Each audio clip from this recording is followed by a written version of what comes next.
According to the New York Times, at least 108 million people have been killed in wars in the 20th century. The First World War started in Europe and lasted more than 4 years from 1914 to 1918, with 7 million civilians and 10 million military personnel losing their lives. The Second World War lasted for 6 years, from 1939 to 1945, with deaths ranging from 50 million to more than 80 million. Both of these wars were catastrophic, but could it happen again? That's what we'll find out in this episode of the Infographic Show. What are the chances of World War III? Wars can break out for a number of reasons. World War I arguably started when Archduke Franz Ferdinand of Austria was assassinated on June 28, 1914. This was the immediate cause, but there were a series of events which triggered the 4-year-long war. And though there were a number of incidents that led to World War II, the European emergence of the conflict came about on September 1, 1939, when Germany invaded Poland, which led Britain and France to declare war on Hitler's Nazi state in retaliation.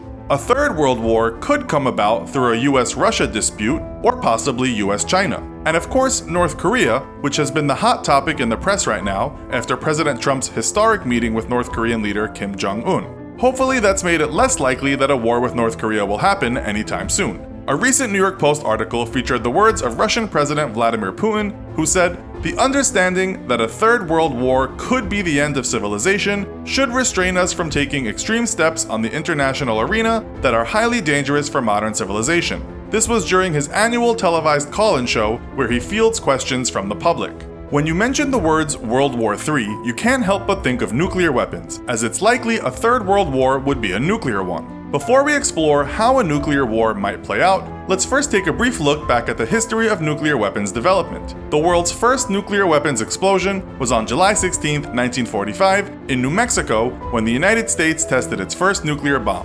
It was only 3 weeks later, on August 6, 1945, that the United States dropped an atomic bomb on the Japanese city of Hiroshima. It killed or wounded nearly 130,000 people, and 3 days later, the United States bombed Nagasaki, which killed 74,000 people and injured another 75,000. These two events marked the end of World War II. Because this was back at the beginning of nuclear weapons development, and with only one side having nuclear capability, there was no retaliation.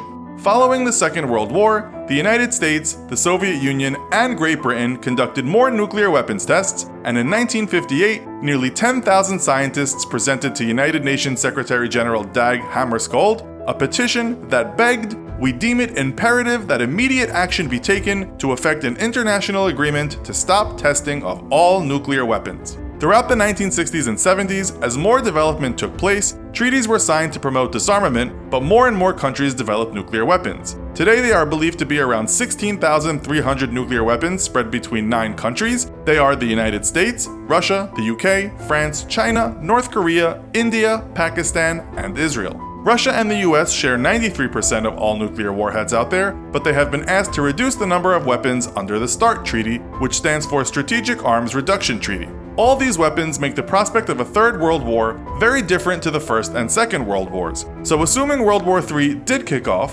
and it was nuclear, what would it look like? HuffPost has launched HuffPost Apocalypse, a project that aims to investigate what an apocalypse would mean for humanity, and to support this, have been doing their own research and analysis into what the effects of a nuclear war might be. In a recent article, they proposed 2 scenarios. The first, a global nuclear war centered on a US and Russia conflict. In this scenario, at between 1,800 and 3,000 large warheads would be fired at nuclear weapon launch sites, ports, major industry command centers, power stations, and densely populated areas. The other potential area of tension that could spark a conflict is between India and Pakistan. This scenario would be on a much smaller scale, with around 100 smaller nuclear weapons being used out of stockpiles of around 200, with strikes on densely populated supercities such as Delhi and Karachi. But it's possible that it could lead to a larger conflict with other countries becoming involved. What would the fallout be? When these bombs are dropped, there would be intense nuclear radiation and a blinding flash brighter than the sun, a fierce fireball, and a massive blast wave that would kill thousands.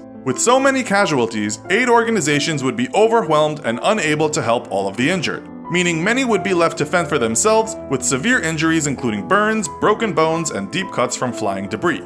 And the long-term results would be even more catastrophic. With so many fires burning, the skies would be filled with smoke clouds similar to a large volcanic eruption. These would block out the sun, which would cause the atmosphere and Earth to cool, resulting in what's known as a nuclear winter. The latest climate models suggest that the use of a few tens to 100 of the smaller nuclear weapons in the India-Pakistan scenario would cause severe frosts, drought, and famine, which would last up to 10 years and stretch across the entire northern hemisphere. In the bigger America-Russia scenario, there would be a long-lasting cold period with a global reach. It would go on for a decade or more and could be likened to a mini ice age. Talk of a third world war has been going on for years, much of the fear driven by the Cold War tensions between Russia and America, which lasted from 1947 to 1991. These days, there are still concerns that these two nations could come to blows, but the rise in power of China and also the nuclear development program in North Korea has meant new danger areas are present. Hour 1.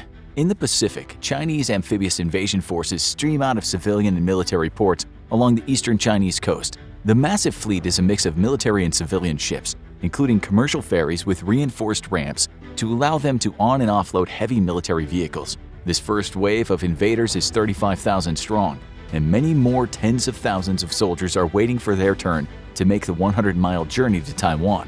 Chinese frigates scour the waters of the Taiwan Strait on the hunt for American or Taiwanese submarines. A formal declaration of war against Taiwan is being declared as the ships cut through the waves. And though no declaration of war against the United States is prepared, it's fully expected that the United States will honor its commitment to defend Taiwan from invasion. Any sub in the Taiwan Strait that doesn't belong to the People's Liberation Army Navy will be considered hostile and fired upon. A world away, Russian forces staging out of Belarus and the Western Military District launch an offensive into the Baltic countries. The featureless, flat plains of Eastern Europe are perfect tank country and favor the attacker, with few natural features to build defenses on. Overhead, a barrage of missiles preempts the crossing of Russian troops into NATO territory. Hundreds of ballistic and cruise missiles fly across Eastern Europe, aimed at NATO airfields, supply depots, and troop staging areas. Aegis ashore facilities and other anti-missile defenses begin to light up the sky with their own counterfire. The average success rate of missile defense systems averages between 50 and 60%, but that still means over 100 missiles find their targets, cratering airfields, destroying fuel depots, and killing hundreds on the ground. But NATO hasn't been blind to the buildup of military troops by Russia, and the moment the first wave of missile strikes are detected and still in the air, NATO responds accordingly. The skies are so crowded with missiles for a few minutes that it's unsafe for NATO or Russia's combat air patrols to operate in the region, and they take to low altitude for safety. NATO's missiles have better precision than Russia's missiles, but Russian missile defenses are slightly more effective than NATO's. In the Pacific, China launches nearly 600 missiles in the span of an hour, the largest missile barrage in human history. These missiles target Taiwan's military and civilian airfields, hangars, command and control nodes, and electric power plants. However, a significant number of them also target American air bases in Guam, Japan, and South Korea. American and Taiwanese missile defenses put up a brave fight, but the overwhelming fire is too much, and many of the missiles find their marks. Guam is cratered by ballistic missile strikes, and America's largest military base in the Pacific is temporarily knocked out of commission. Thousands die on the ground. Further missile attacks target American naval vessels operating in the Pacific. China has needed 4 months to prepare its amphibious assault fleet, giving the world plenty of time to prepare for the coming war. The U.S. now operates 4 carrier groups in the Pacific, with a 5th in reserve along the American west coast. As American satellites detect the start of the Chinese attack, a warning is sent across the entire American Pacific Fleet. The carriers now move at full speed, taking random and aggressive turns, all in an attempt to throw off the targeting of China's missiles. American cyber and electronic warfare operations, however, are already underway. Targeting China's recon and targeting assets, they succeed in degrading the accuracy of China's missiles, but the sheer number of them still makes them a serious threat. As the missiles re-enter the atmosphere at several thousand miles an hour, American missile defenses put up a wall of lead and steel, with escort cruisers knocking out Chinese missiles with their own SM-3 missiles. When the smoke clears, 1 American carrier has been sunk, 2 have been seriously damaged, the 3rd has suffered only minor damage. Many of the carrier group escorts, however, are severely damaged or sunk. The U.S. Navy has just experienced the largest single-day loss of life in its history. Hour 2. On the ground in Eastern Europe, Russian forces are making contact with the first line of NATO defenses. The NATO Rapid Response Force has dug in best as it can along the eastern flank of Lithuania, Latvia, and Estonia. But the flat ground doesn't give much defensive advantage to NATO. NATO tanks are on the whole more modern and more capable than Russian tanks, thanks to crippling sanctions imposed on Russia after its annexation of Crimea in 2014, and additional sanctions in 2022 after its invasion of Ukraine. Other than destroying the Russian economy, the blockade of computer chips from major manufacturers such as Taiwan have been a devastating blow to a military already suffering from worn-out and poorly maintained equipment. This has had a cascading effect across the Russian military, as much of the smart tech of modern militaries relies heavily on computer components, which Russia is now forced to manufacture domestically. Everything from modern anti-tank missiles to air-to-air missiles and even fire control radar have a limited reserve supply and must be applied judiciously. The T-72 still makes the bulk of Russian forces, though in preparation for war several thousand Cold War-era tanks have been activated. These tanks suffer from serious deficiencies against modern weapons and are largely used as cannon fodder by the Russians. Scores of T-55s, T-62s, and T-64s smash into NATO defenses, soaking up anti-tank fire, while more modern T-72s, T-80s, and T-90s mop up exhausted defenders. Casualties are horrendous for the Russians, but they have plenty of outdated equipment to throw into the fight. NATO's tanks are far more capable than most Russian tanks, but they're also more expensive and significantly fewer in number. The United States is still in the process of shipping the bulk of its armored forces to Europe, but it'll be several weeks yet before significant amounts of American armor is ready for combat. For now, Europe must hold the line long enough for the US to bring its full firepower into the fight, assisted of course by a few thousand advanced American forces stationed in Europe.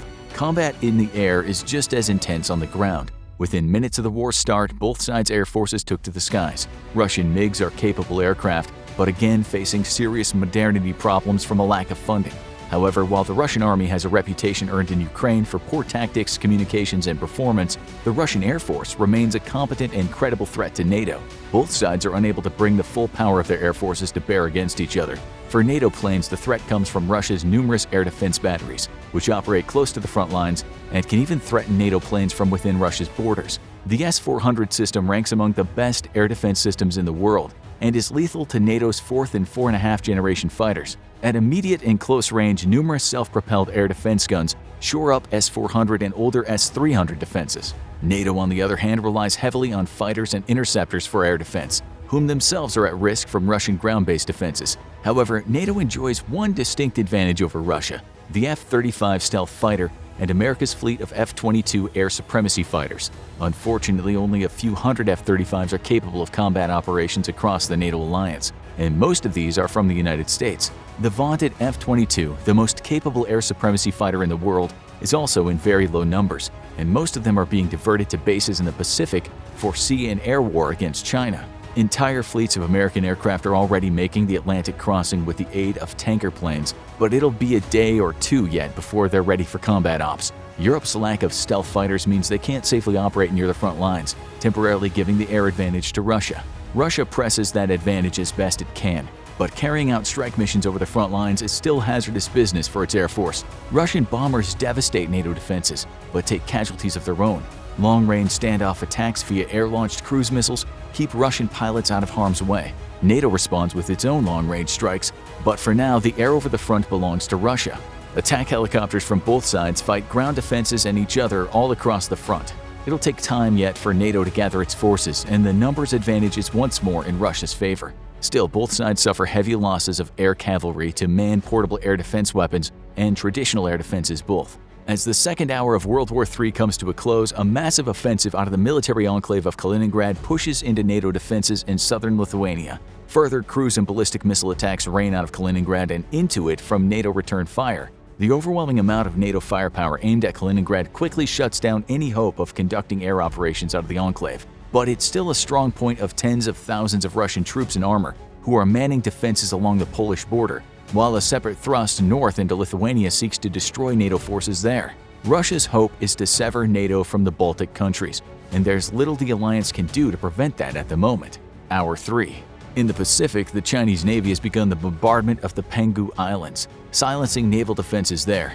The massive amphibious assault force has crossed most of the Taiwan Strait, and the island fortress nation is now in sight. Overhead, Chinese fighters battle Taiwan's rapidly diminishing air force for supremacy, while other strike aircraft carry out SEAD operations, or suppression of enemy air defenses. Taiwan is equipped with very robust air defenses courtesy of America, and they take a heavy toll on the Chinese aircraft. China has over 2,000 combat aircraft, however, and is easily able to absorb the punishment. Lurking under the waves, though, the Chinese fleet runs into a coordinated Taiwanese and American ambush.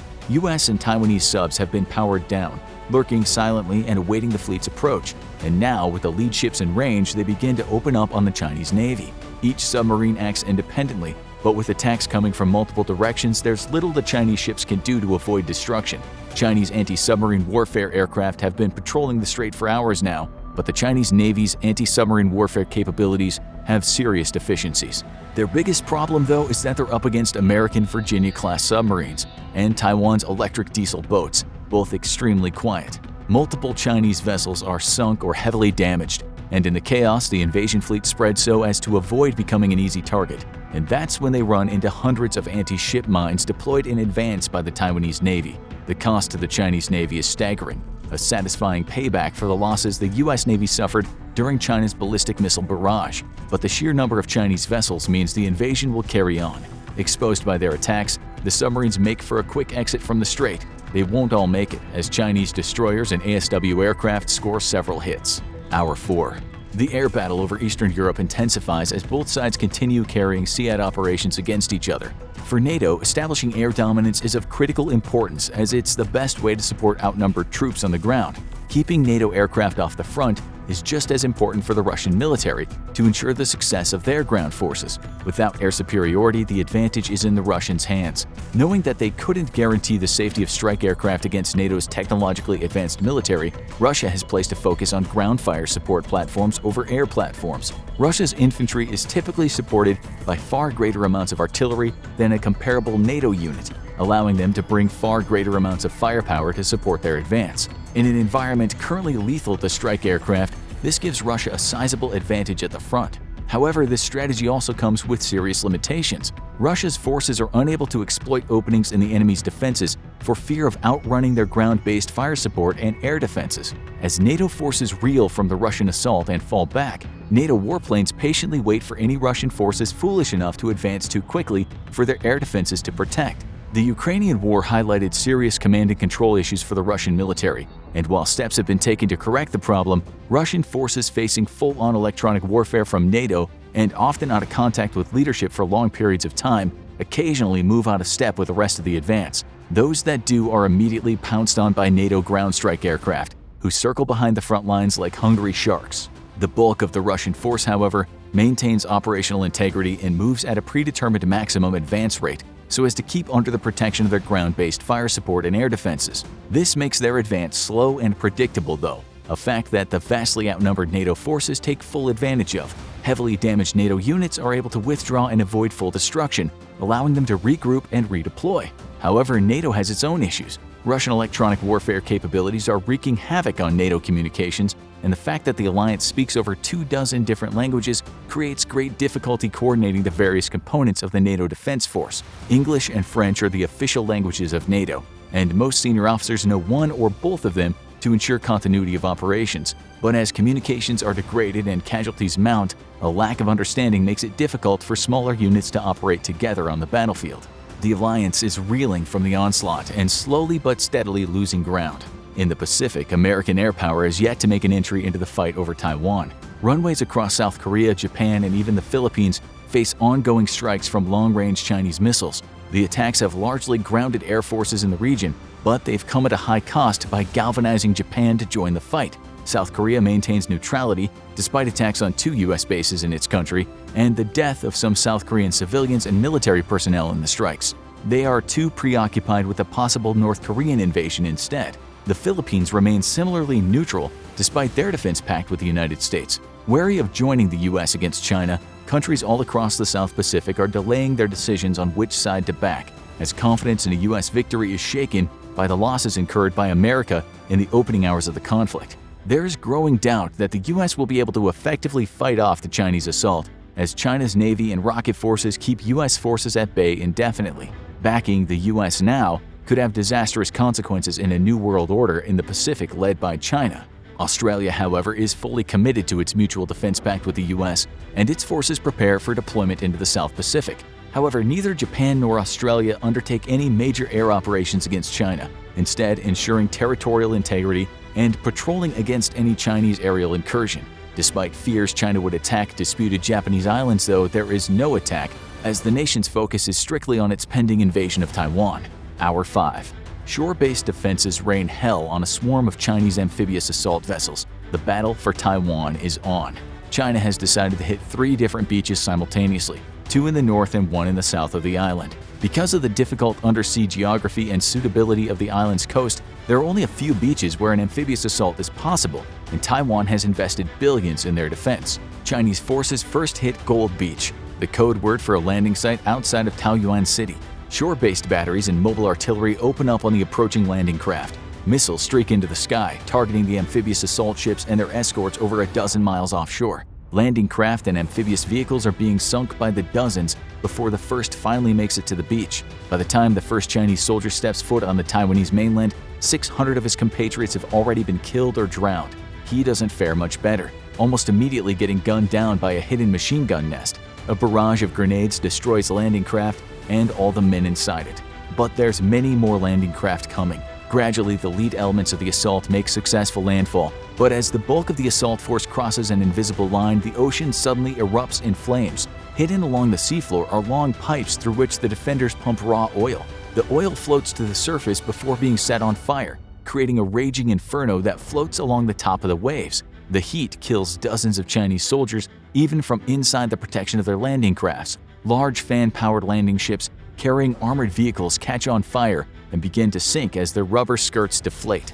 The losses are horrendous, but still the assault keeps coming. Overhead, Chinese strike aircraft do what they can to neutralize the island's defenders, wiping out artillery positions with precision-guided weapons. However, many of these planes don't survive their attack run, blown out of the sky by Taiwan's robust air defenses. But the Chinese military has more planes than Taiwan has air defenses, and inevitably air defense sites are destroyed one by one through a combination of missile strikes and bombing runs. Taiwan's best defenses are its mobile defenses, self-propelled artillery, and short-range air defense batteries. These prove difficult to track and pin down and are a deadly threat to scout aircraft trying to sniff them out. Taiwan's own air force rises to the occasion, but it's hopelessly outnumbered. Regardless, the island's defenders continue to put aircraft into the sky, operating from highways as most airfields in the country have now been damaged or effectively shut down. A half hour after the assault on Gold Beach begins, the Chinese open a second front directly north of Taipei.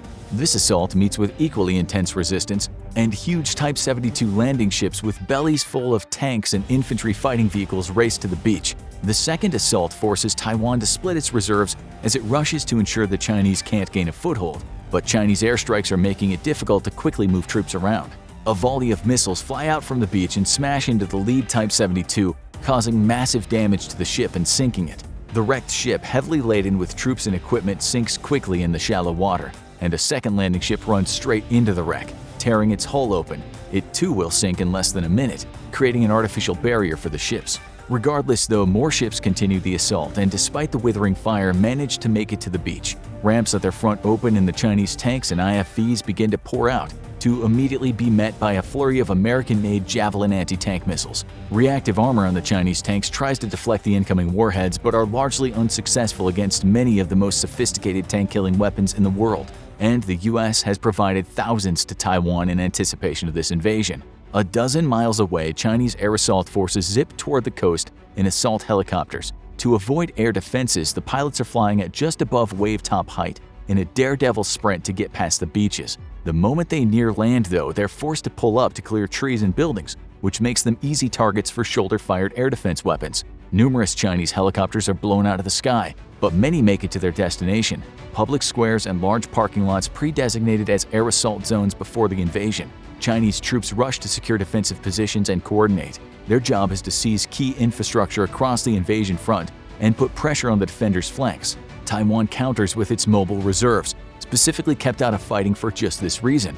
At several landing sites, Chinese troops are slaughtered as they're quickly overwhelmed, but the Chinese air assault manages to hold on to a few of its landing zones. The surviving assault helicopter fleet is already well on its way to the mainland and amphibious assault ships offshore to pick up more reinforcements. Taiwan holds the beaches, but under intense air attack, they'll be unable to fend off the Chinese troops for long.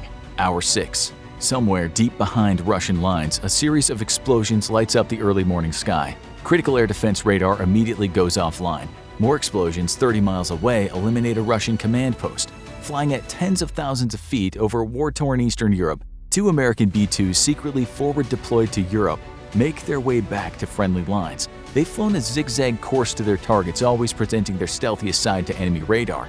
Russian radar technicians picked up an intermittent contact of something. but were unable to provide a firing solution to air defenses. On the way back to friendly lines, though, the B-2s are slightly more visible to ground and airborne radar, and several interceptors are vectored in on their approximate location.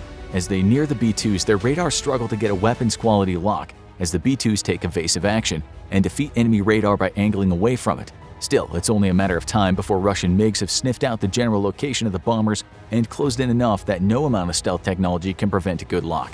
Suddenly, the lead MiG picks up a missile lock warning. Instinctively, he dives his plane, picking up speed and hoping to confuse the incoming missile with ground clutter. There's more warnings across the fleet of incoming interceptors as the MiGs attempt to scramble. The dividing MiGs desperately try to outmaneuver or outrun the incoming missiles, but the short detection range spells doom for many of the pilots. One by one, MiGs are blown out of the sky, with a few surviving and backing off the vulnerable B-2s. Somewhere in the dawn sky, a formation of American F-35s wheels to cover the B-2's retreat. They're some of the few operational F-35s NATO has in service, and though deadly to Russian air defenses, are too few in number to significantly alter the air war. The B-2s must also be used judiciously, as they too are few in number to significantly damage Russia's ability to fight. Hour 24. It's been one day since the start of the Third World War. The Sino-Russian alliance has pushed NATO back significantly in the Baltic states as America rushes to recall troops on leave and prepare to embark reinforcements to Europe. It'll take weeks for the US to be ready for ground operations, even with the world's largest logistical fleet preparing around-the-clock flights to Europe. NATO is rushing to marshal a response force in Poland as the Polish military reinforces its defenses on its border with Russia-held Ukraine and Kaliningrad. After a day of fierce fighting, it's not expected that NATO will hold on to its Baltic allies for long, though that was always expected. NATO navies have initiated a sting of anti-submarine defenses that stretch from Greenland to Iceland and to the UK to help safeguard US troop ships as the first rushed reinforcements begin to load onto ships on the US East and Gulf coasts. In the Baltic Sea, fierce fighting between NATO ships and the Russian Navy has kept Russian naval firepower at bay. As it has so often found itself throughout history, Russia is unable to put its fleets to sea, outnumbered and outgunned by superior NATO navies. French and Spanish aircraft carriers have moved into the Mediterranean and are steaming toward the Black Sea, where the Turkish Navy has been securing the Bosphorus Strait and cutting it off to Russian trade. From the Black Sea, NATO ships can harass Russia's southern flank with long-range missiles and airstrikes, though they still face stiff defenses based out of Crimea. In the Pacific, the US Navy and Air Force have yet to stage a counterattack against Chinese forces. Ongoing missile attacks have kept the US fleet far out at sea and out of range of launching their own attacks. Losses continue to mount as Chinese land-based missile strikes seek out American ships or sink and cripple them. However, the number of missiles in the Chinese inventory is rapidly diminishing. On Taiwan, the first two beach assaults have failed, leading China to cancel their assaults. Over 5,000 Chinese soldiers lie dead on or just off of Taiwan's northern beaches. Chinese air assaults have met with similar failures, but thanks to fierce air support, 2 of the landing sites remain in Chinese control. It's cost the Chinese Air Force dearly, though, with over 50 aircraft destroyed in the first day of fighting alone. Across the island, Chinese special forces inserted secretly onto the island prior to the invasion have struck out at Taiwanese political and military leadership. Several prominent politicians are either under arrest or dead. Efforts to evacuate senior Taiwanese leadership to the mainland, where they can be used for propaganda purposes, have ended in failure, and Taiwan's president remains out of grasp of Chinese kill teams. Rather than allow Taiwan to recapture officials, Chinese special forces execute them. Hour 48. Tankers have been escorting U.S. fighter and bomber aircraft across the Pacific non-stop for the last 2 days. The bulk of the U.S. Air Forces now are stationed in civilian and military airfields across Japan, as the Japanese self-defense forces successfully fend off the worst of China's continued but diminished missile attacks. Losses to U.S. aircraft on the ground remain significant, but enough aircraft are operational to begin offensive operations. The Chinese fleet has reinitiated amphibious assaults against Taiwan under the cover of a vicious air campaign. Most of Taiwan's air defenses have been neutralized by now, including the majority of the Taiwanese Air Force. However, as the assault commences, Chinese airborne radar detects a massive air assault of F-15 and F-18s, backed up with multiple tankers and EWACs for support. The F-18s have been launched from the surviving Pacific Fleet carriers and ferried to their destination with the support of drone tankers. The U.S. Air Force's F-15s have been flying for hours from Japanese air bases, accompanied by their Japanese allies. The U.S. and Japanese tanker fleet has remained in orbit around the seas south of Japan, topping off the massive air fleet and ready to help fuel-starved combatants return home. The largest air battle of modern war is about to begin. Chinese interceptors move to defend the amphibious assault from both the northern and eastern air assault. China's lack of aircraft carriers forces the fighters to remain close to Taiwan's shore, which exposes them to surviving air defense units, forcing the Chinese to turn on afterburners and try to meet the American and Japanese forces out at sea. There's another reason for trying to close the distance as rapidly as possible, and it becomes apparent as the first missile lock warnings ring out across the cockpits of Chinese fighters. Stealthy F-22s and F-35s are leading the assault, launching new generation long-range air-to-air missiles at the Chinese jets. The result is dramatic, as Chinese fighters are forced to dive to try to juke off the American missiles. With 2 missiles fired at each hostile, many Chinese fighters fail to shake off the missiles and are splashed. But stealth fighters have one inherent weakness. They have a very low missile capacity due to the need to carry all weapons internally. Spent even before making visual contact, the F-22s are forced to turn around, but the F-35s press the attack. Their data link capabilities allow them to guide non-stealthy fighter weapons to targets, while keeping the vulnerable 4th-generation fighters away from the enemy jets. Another wave of missiles scream across the sky guided by F-35s that the Chinese are having difficulty picking up on radar. But the Chinese have an improved air-to-air missile with a range in excess of 200 miles, and they launch their own volleys back at the Americans and Japanese. They can't target the F-35s yet, but the F-18s and F-15s give off massive radar returns and are easy prey for the improved Chinese missiles. Friendly aircraft tumble out of the sky as the Chinese press into visual range of the attack. The F-35s immediately break off. They're not built for close-quarters combat. The F-15s and F-18s, however, are. Chinese J-10s, J-16s, and Su-30s are fine aircraft, but the F-15 Fighting Eagle has proven it is the superior machine in conflicts around the world. For every F-15 downed, 4 enemy aircraft are splashed. The battle is far from decisive, but American and Japanese strike aircraft are able to penetrate Chinese air cover and deliver devastating blows to the assembled Chinese fleet. Air defenses have a difficult time taking out the attacking aircraft thanks to their use of long-range standoff attack munitions. Missile defenses, however, do their best to fend off the attack and succeed with a kill rate of about 60%. But many Chinese ships are still struck and either sunk or rendered combat ineffective. By the end of the second day of fighting, America has finally struck back in an inconclusive air battle that saw both sides take steep losses. Its fleet of stealthy F-22s and F-35s, however, remains largely intact, but it's feared that there are simply too few to carry on the fight. Conspicuously, China's Chengdu J-20 has yet to make an appearance on the battlefield. Despite the setback in the air, China has managed to secure a beachhead on Taiwan. Now the unloading of the massive Chinese army can begin, but Taiwanese resistance is far from broken. Over in Europe, NATO forces in the Baltic states are exhausted and overwhelmed, with many surrendering to the Russians. It'll be a few days yet, but Russia is on the verge of reclaiming lost Soviet territories. However, the war is far from over, and NATO will quickly be capable of launching massive ground assaults against Russia, starting with Kaliningrad. Hour 72. Fierce fighting rages on in the major cities of Lithuania, Latvia, and Estonia, but NATO's 40,000-strong response force has been neutralized by Russian forces. The cost has been steep, but with conventional forces largely defeated in the Baltics, the massive Russian war machine begins to swing south towards Kaliningrad, which has been decimated by ongoing missile attacks. The battle for the heart of Europe will commence in days, as NATO uses Poland as a staging ground for its counterattack. In the Pacific, U.S. losses of ships and aircraft are steep, and additional material from the U.S.'s other global commands is being rushed to the Pacific. However, Chinese losses are even steeper. In a race of attrition, China will ultimately lose. Hence, it's vital that Taiwan be captured as quickly as possible. U.S. forces, however, have begun a naval blockade of China, cutting it off from its naval trade routes. Sensing an opportunity to seriously weaken its regional rival, India joins in the blockade, sealing China off from importing the oil and natural gas it desperately needs. Land supply routes to Russia are still available, but the steep drop in supply causes energy prices to skyrocket. Like Russia discovered in Ukraine, Taiwanese resistance to hostile invaders is stiff and deadly. Chinese troops are engaged in fierce street fighting, with civilian militias taking up arms provided by the government against the invaders. The Taiwanese people have no desire to be a part of Xi Jinping's China, and they make the People's Liberation Army pay dearly for every inch of Taiwan they take. Hour 168.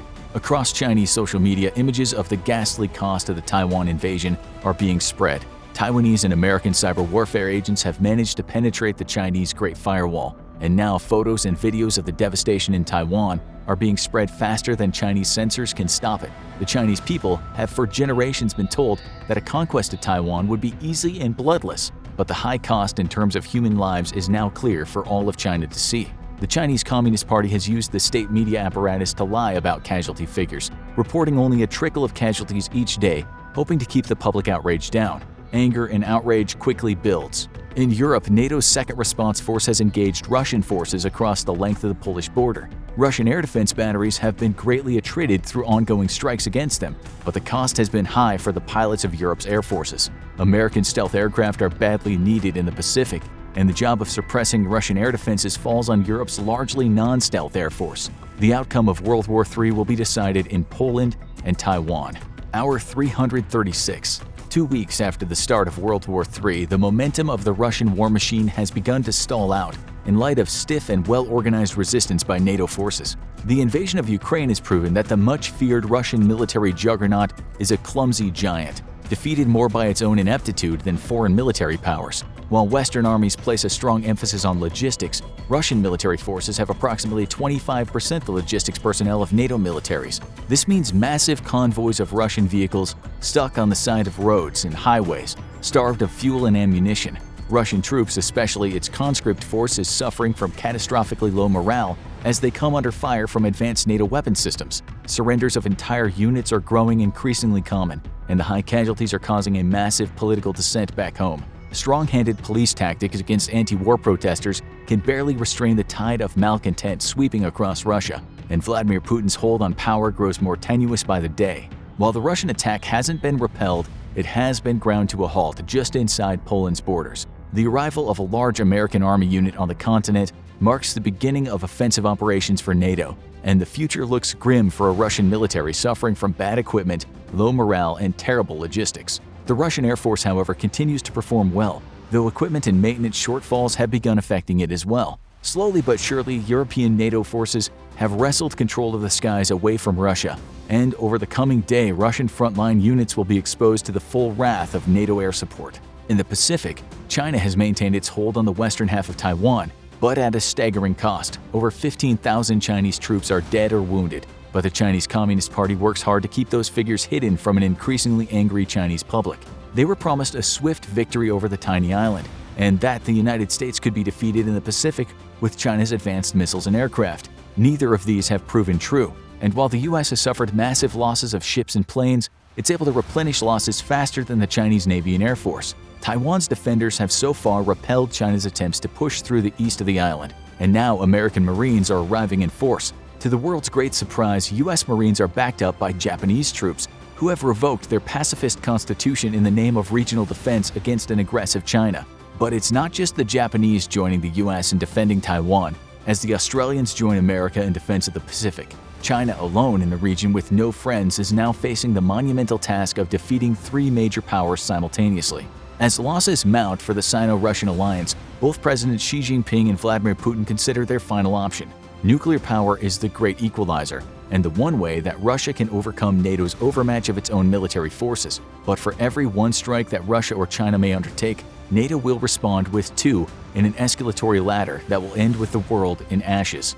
You're jolted awake by the sound of blaring sirens, and a daze you look around the dimly lit room. Through the curtains comes a blood-red glow. You slowly walk toward the window and pull back the curtains. An intense light from outside is blinding. You bring your arm up to your face to shield your eyes. As you squint to bring the world into focus, you see something looming in the distance. A mushroom cloud the size of a mountain rises from the ground. It's finally happened. World War III has begun, and you most likely won't survive it. You run across the room and grab your cell phone. It's dead. The EMP blast from the nuke has wiped out all electronics and microchips in the surrounding area. You run to grab the survival kit you built based on one of your favorite infographic show videos. It has everything you need to survive a doomsday scenario. You take out the crank radio and you turn it. Over the static comes a crackling voice. The announcer confirms what you've been afraid of this whole time.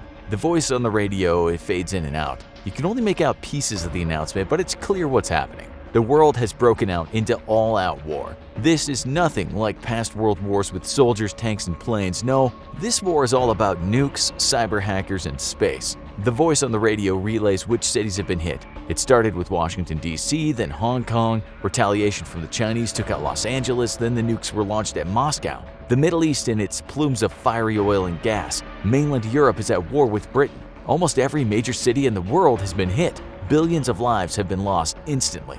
But what about you and the others who were lucky enough to survive the initial blasts? Could you survive World War III? Probably not, but let's see what might be in store for you. As you prepare to leave your house and seek shelter in more rural areas, you hear the radio announcer trying to determine how the carnage started. It seems that no one's quite sure who launched first or who the aggressor was. Before World War III broke out, there were some ominous conflicts brewing. You hear a shuffling of papers as the broadcaster organizes his notes. He, like everyone else left on Earth, is trying to make sense of what's happening. The announcer begins his rundown of what sparked World War III and the end of the world as you know it. This all could have been avoided if the United States and Iran maintained diplomatic relations instead of blowing up each other's military assets, he says. Or maybe it all started with North Korea threatening the United States over and over again. Then someone with a happy trigger finger launched the first nuke. My best guess, continues the broadcaster, was that China had finally caught up to the military strength of the US, and differences in ideology led to a conflict that may very well end up eradicating all of humanity. You grab your survival kit, thank you to the infographic show for helping you to prepare for a doomsday scenario, and you walk out of your house. Planes have fallen out of the sky and lay in fiery wrecks around your neighborhood. The EMP blasts from the nukes fried their controls and caused many to fall from the sky. You start walking down the street. You know the radiation from the nuclear explosion is enough to cause third-degree burns even if you're miles away. Not to mention even small doses of radiation can cause mutations in your DNA, which can lead to cancer and other diseases. Just by being within eyesight of the nuclear explosion of World War III means you might not survive. Then suddenly something enters the atmosphere causing a sonic boom. You look up and shield your eyes as a fireball careens toward the ground. The object smashes into your house, causing it to ignite in a fiery explosion. You run back to see what happened. Where your house once stood, there is now a large crater. On one of the metal shards that's sticking out of the earth, you see some writing. You kick the debris off to clear the dirt. The acronym NASA adorns the metal plate. The fireball that fell from the sky and destroyed your house was a satellite. This is a new type of warfare, you think, the warfare of space. You look up into the sky and see flashes of light beyond the atmosphere. World War III has gone beyond the terrestrial world and now includes the cosmos. Crude rockets are launched to take control of the International Space Station. It's not a military asset per se, but it offers a strategic advantage. From the ISS, rockets and other spacecraft can be refueled. Satellites can be manipulated, and data using onboard sensors and cameras can be relayed to the military. World War III has now weaponized space. Outer space is not the only battleground that's not on the planet's surface. Hackers have turned cyberspace into a war zone as well. They've taken control of military assets on both sides of the war. These hackers might be working for the opposition or just for themselves. Either way, they've hacked into satellite guidance systems and military computers. And this war is not led just by the generals of the military, but by the tech geeks who command the world of code as well. World War III is a physical war and a cyber war. Since your coding skills are not up to par, you figure it's best to get away from populated areas and the technology that's associated with them. You never know when a hacker will take over one of the military's autonomous robots or drones and send it after you. There's no way I'm going to survive this, you think, as you head toward the city limits. As you run toward the tree line on the outskirts of town, you begin to cough. There's smoke coming out of the forest. What fresh hell is this, you think? You head for higher ground to survey the area that used to be a protected state park. You climb the ladder of a water tower and take out the binoculars from your survival kit. Where would I be without all the survival tips from the infographic show, you think? Probably already dead. From the water tower, you see that the forest is ablaze. Smoke pours out of the treetops and into the air. When the nuke went off, the residual heat ignited part of the forest, and now the uncontrollable blaze is burning away every tree in its path. This is all happening around the world. It's at this point you realize you are in big trouble. Yeah, you were in trouble before, but now you see what the future holds. Winter is coming, and it's not the Game of Thrones version. The winter that's coming for you is nuclear winter. There's no way you're gonna make it through this alive. The weapon of choice for World War III is the nuke.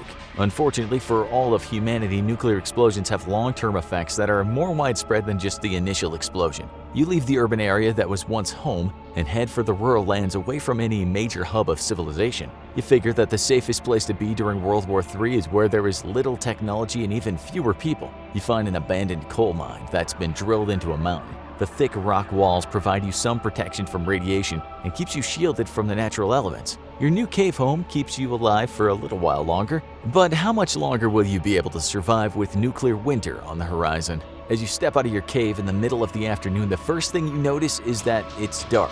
The smoke, soot, and debris that's been flung up into the atmosphere by the nuclear explosions is suspended in the air.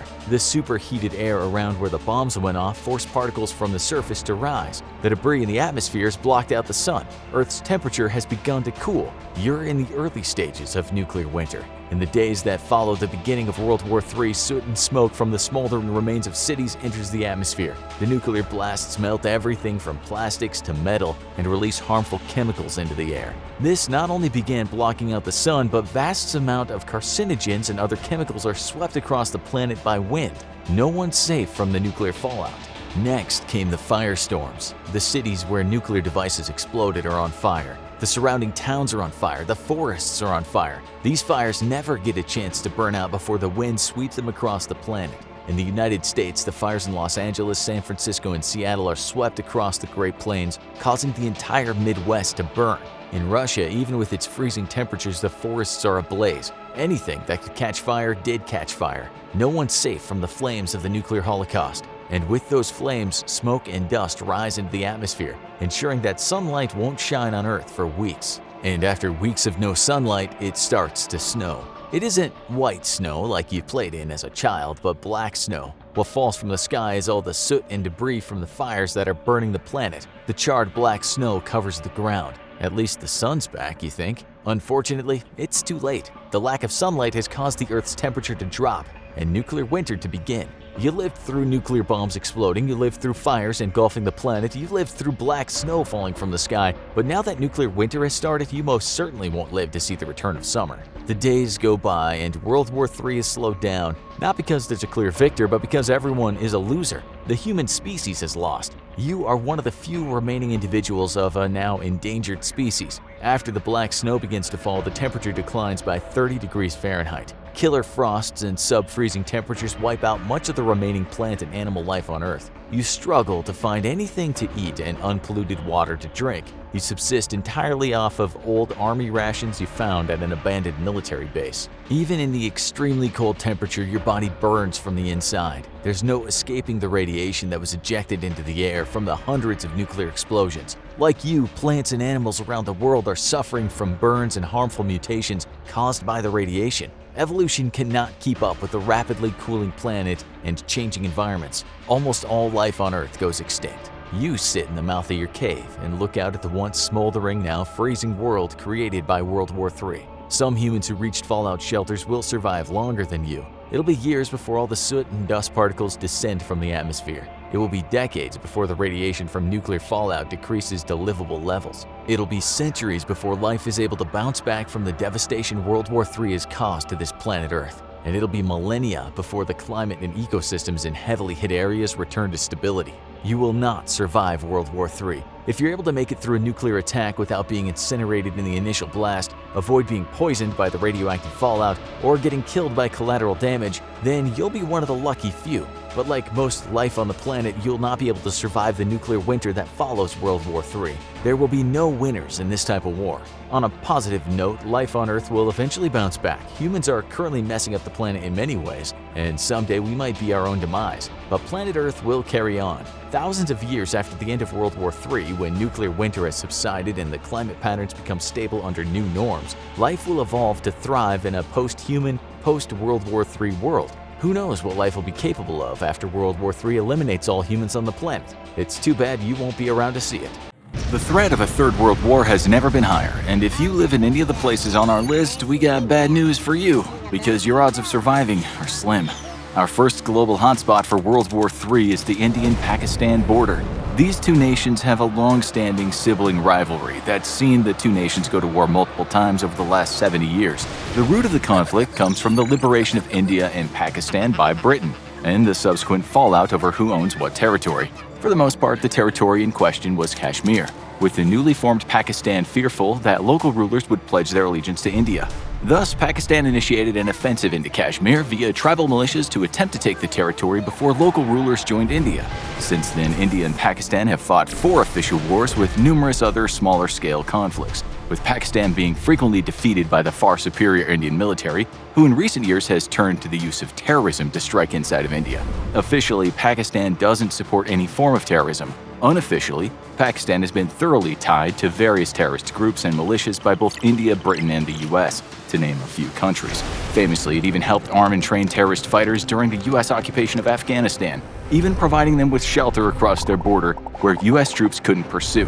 When US forces launched joint raids inside Pakistan against terrorist strongholds, more often than not their targets were missing, having been mysteriously forewarned of a pending raid. On the 13th of December 2001, Pakistan-backed terrorist groups carried out an attack on the Indian parliament, bringing the two to the brink of war. In 2008, Pakistan-backed terrorists once more carried out a bombing and mass shooting campaign inside of India, and Pakistan mobilized its forces in anticipation of a declaration of war by India. Since then, the two sides have engaged in a series of border skirmishes, with hostilities heating up again in 2019 to 2021, leading to Indian airstrikes inside Pakistan shooting down an Indian plane, and artillery and rifle fire being exchanged by both sides. Now the two sides are closer to an all-out war than they've been in decades, and it could be the last war either side wages.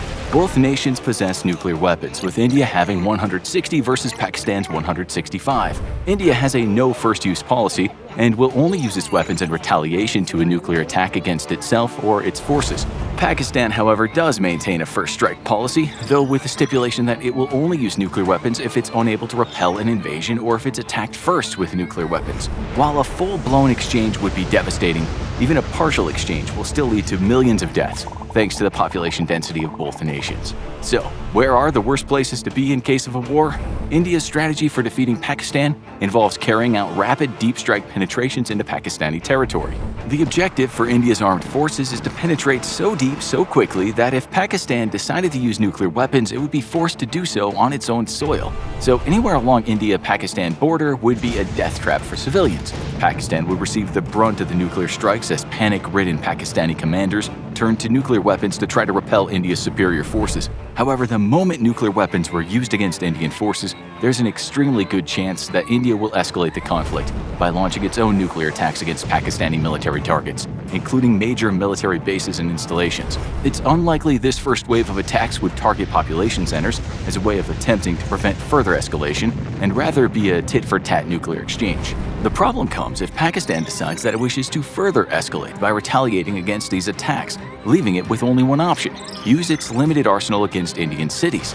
This will seal Pakistan's fate as India's own arsenal wipes out Pakistan's major population centers. Thankfully, both nations possess a very limited stockpile of nuclear arms and would not likely use all of them against each other in order to leave some left over for a future deterrent. However, even with an exchange of several dozen nuclear weapons, hundreds of millions would still die from the initial explosions and the subsequent societal collapse across the subcontinent in the weeks to follow. Massive radioactive plumes of fallout will drift into the winds east and north, even penetrating into China, and skyrocketing cancer cases across southern and central China.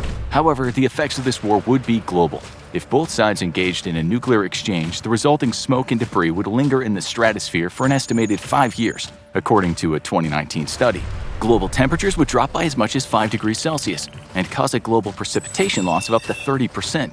This would trigger a mini ice age and make it very difficult for food to be grown around the world, especially in India, China, Southeast Asia, Indonesia, tropical South America, and Africa. Mass global starvation would follow, and the Earth's population could be slashed nearly in half, with most of the worst effects being felt in less developed nations who'd be very poorly suited for weathering the effects. But even if the conflict remained conventional, living anywhere in eastern Pakistan, where most of the fighting would take place, would be deadly. Pakistan has no hope of threatening Indian cities with conventional firepower, but India, on the other hand, could easily overwhelm Pakistani forces and drive the fighting into Pakistani cities. As neither military has a heavy investment in smart weapons, the fighting would mostly involve dumb, unguided munitions, which would result in extreme collateral damage. While India would easily weather the fighting, Pakistan would be internally devastated by picking yet another fight against its much bigger neighbor. For our next worst place to be in the case of World War III, we're remaining on the Indian subcontinent, but this time looking north. China and India have as fraught relations as India and Pakistan, and once more it all comes down to disputed borders. Neither side acknowledges the other's claims along the Himalayas. This has always resulted in a border stalemate that often turns violent, though in very unexpected ways. Originally, border conflicts resulted in full-blown military action on both sides, with one very brief war being fought between the two in 1962. Since then, in an attempt to temper growing hostilities, both sides eventually came to a sort of agreement. Rifles and explosives would not be used in any skirmish between the two sides' border forces. This has led to an interesting reversal back to the medieval era, as Indian and Chinese troops armed themselves with all manner of improvised clubs, maces, and even blunted spears. The two sides have taken to frequently exchanging insults and throwing rocks at one another.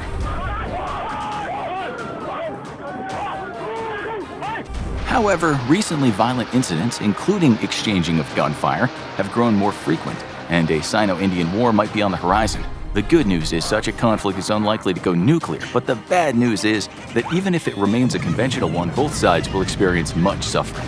Initially, there would be little impact to civilians, as most of the fighting is done along the northern border. In fact, the scale of fighting would be relatively small, given the fact that the terrain is not suitable for heavy equipment, and providing close air support at such high elevation is very problematic for both sides. However, India would almost certainly attempt to infiltrate Chinese-occupied Tibet and initiate a local uprising against Chinese troops. The Tibetan people have been occupied by the Chinese since 1949, and despite a robust effort to destroy the Tibetan national identity, many in the region resent the occupation.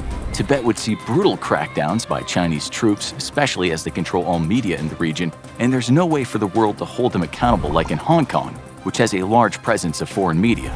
The real pain, though, would start when India uses its navy to shut down Chinese trade in the South Pacific, crippling China economically. Despite having a superior navy, China's navy is still not well suited for carrying out operations far from its own shores, and there would be little the country could do to prevent an Indian blockade of its trade through the Indian Ocean.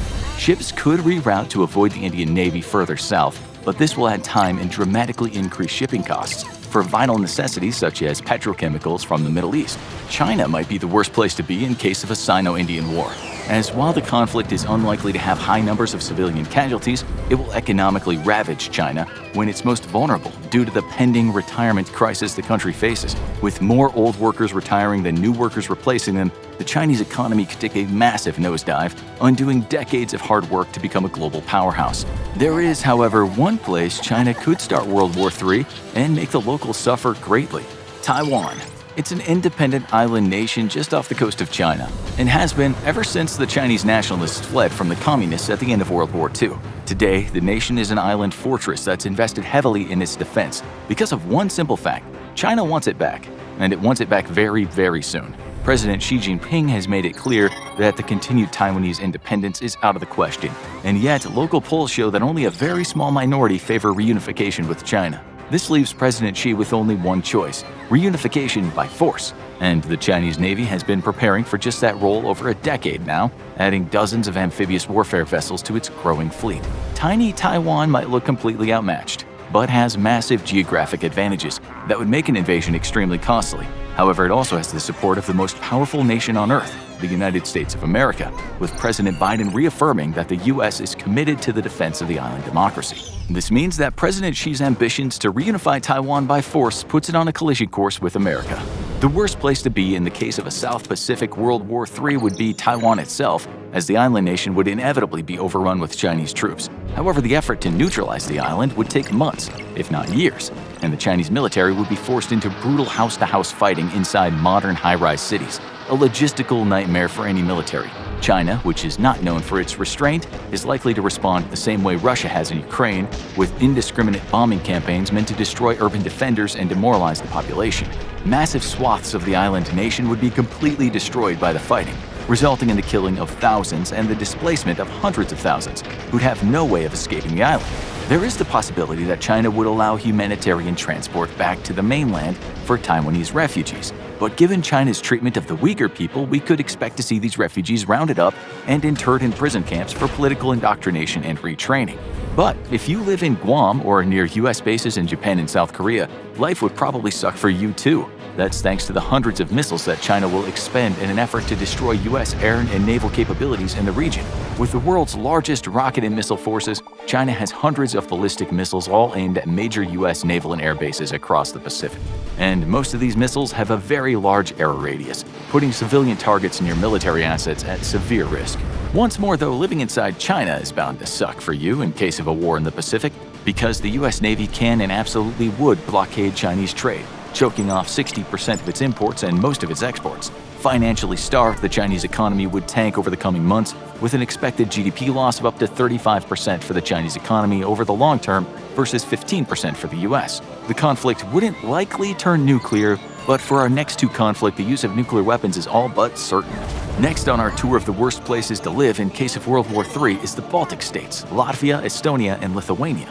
All three are former Soviet republics, and all three are in the crosshairs of Vladimir Putin, who wish to restore the former glory of the Soviet Union.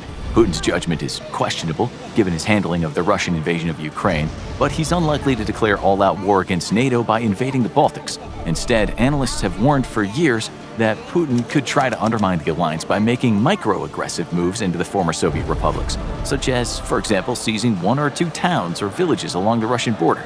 This would, in essence, dare NATO to declare all-out war over what is, in essence, an insignificant military incursion against an alliance member. However, NATO has made it clear that it's ready and willing to fight for every single inch of NATO territory. A war over the Baltics would turn very bad very quickly for locals. Russian forces vastly outnumber NATO forces in the region, with the bastion of NATO power being located in Poland or further west. Despite the creation of a rapid reaction force and a very rapid reaction force, no NATO member realistically expects for the Baltics to be defensible against a full-scale Russian invasion.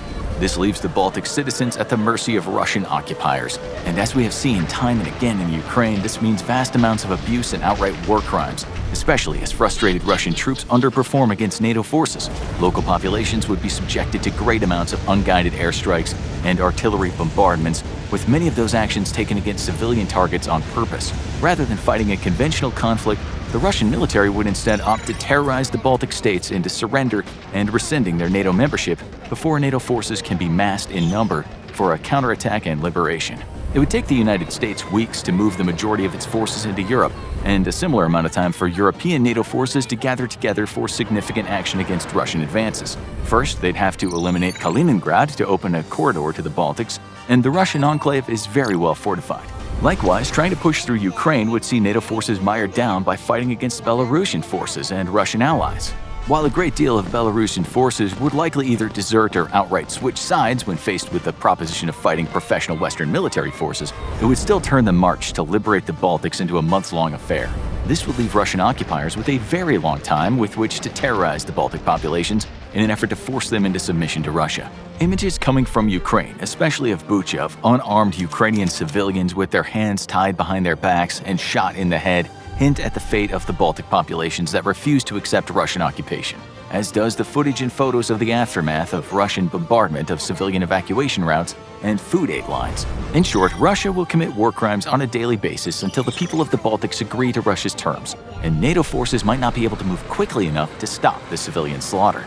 A fundamentally weak military power, Russia wins by terror campaigns. But if NATO resolve held, the Western members might refuse to accept capitulation of the Baltics to Russia, no doubt led by puppet presidents installed by the Kremlin itself. The Russian invasion of Ukraine has proven that the Russian military is decaying from within, with hordes of poorly trained soldiers operating equipment that's just as poorly maintained. Despite years of propaganda good enough to fool Western analysts, it's clear for all that Russian forces are incapable of combined arms warfare, and the West would give Russia a masterclass in proper modern combat. This leaves Russia with only one option to counter superior NATO conventional power: nuclear weapons. However, doing so would immediately prompt a response by NATO nuclear members, driving further escalation up the nuclear ladder. While Russia would likely first use tactical nuclear weapons against NATO forces, it's unlikely it would simply choose to absorb the inevitable retaliatory strikes against its own military forces and installations. Putin, for one, does not seem like the type to simply accept both a conventional and nuclear defeat, and the next round of strikes would come against Western cities. In that case, being a citizen of any major Western city would likely be a bad idea. The first major escalation would probably come from nuclear strikes inside of Europe itself against industry and military targets rather than cities. This means places like the Ruhr Valley in Germany would be gone in a flash of nuclear fire. Strikes against America would be very unlikely at this stage, as Russia would try not to antagonize a nuclear response from the US. However, the United States is unlikely to simply accept nuclear attacks on nations that are under its nuclear umbrella, or nations that the US has sworn to defend against nuclear attack, considering strikes against them equal strikes against the US homeland. This includes every NATO member as well as Japan, South Korea, and Australia. Strikes against these protected nations will initiate an immediate nuclear weapons response by the United States, and this makes living in any major city in the West or Russia a very bad idea.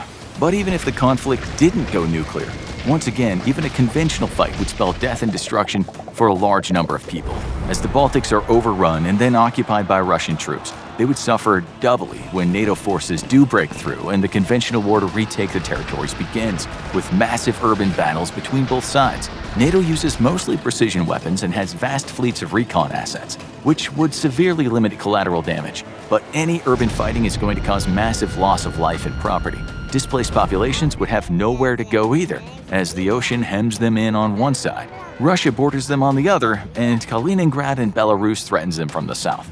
The only hope would be to escape to neutral Finland via boat, but we've already seen in Ukraine how Russia honors civilian evacuation corridors. With significant Russian naval presence in St. Petersburg, these ocean escape avenues would be unlikely to remain open for very long. Poland is likely to see extensive fighting as well, at least in the opening weeks of the war. But Kaliningrad and Belarus would both be turned into moonscapes after massive conventional fighting as NATO forces take on the bulk of Russian and Allied forces. Kaliningrad is a Russian military stronghold and would have to be almost leveled in order to fully neutralize it and allow NATO forces to safely operate further north, meaning the fighting here would be especially brutal. Inside Belarus, it's all but inevitable that an uprising would take place against the current president and Putin BFF Lukashenko. This would mire down pro-Russian Belarusian forces in a local insurgency, even as both they and Russian forces try to repel NATO advances. If this scenario takes place after some kind of ceasefire or settlement has been reached in the current war with Ukraine, NATO would undoubtedly take the opportunity to encourage Ukraine to join the fighting by helping liberate the country. This would weaken Russian forces as they're forced to fight on multiple fronts of the war, but would once more thrust Ukraine into destructive fighting. Confronted by a much more capable force, though, Russian strikes inside Ukraine would become more indiscriminate and increasingly desperate, putting civilians once more at major risk. While Eastern Europe turns into a wasteland, if you think you're safe from conventional war elsewhere in the world, think again. With Ukraine embroiled in the fighting again and Russia unable to export its wheat, the world would be thrown into a food crisis unlike its faced since the Second World War. Once again, the most vulnerable would be the less developed nations. But even if you're living a comfortable life in sunny Los Angeles, you could expect to see food prices skyrocket, and many of your favorite treats disappear after a few months of fighting. Thanks to a current ban on Russian oil, it's unlikely that oil prices would be too severely affected by the fighting, especially since Russia can do little to threaten oil import trade routes in the Middle East and beyond. However, the disruption of the entire Eastern European economy would throw the world into an economic tailspin, with effects felt around the globe. Americans, far from the fighting, wouldn't be entirely immune to the military action either. The Port of Los Angeles is one of the most important in the world, with a significant amount of U.S. trade coming through its one single port. This makes it a tempting target for Russian submarines who could carry out a devastating sneak attack against the port and its facilities. With the use of long-range cruise missiles, they could even threaten important rail yards well inland, crippling U.S. trade for weeks if not months to come.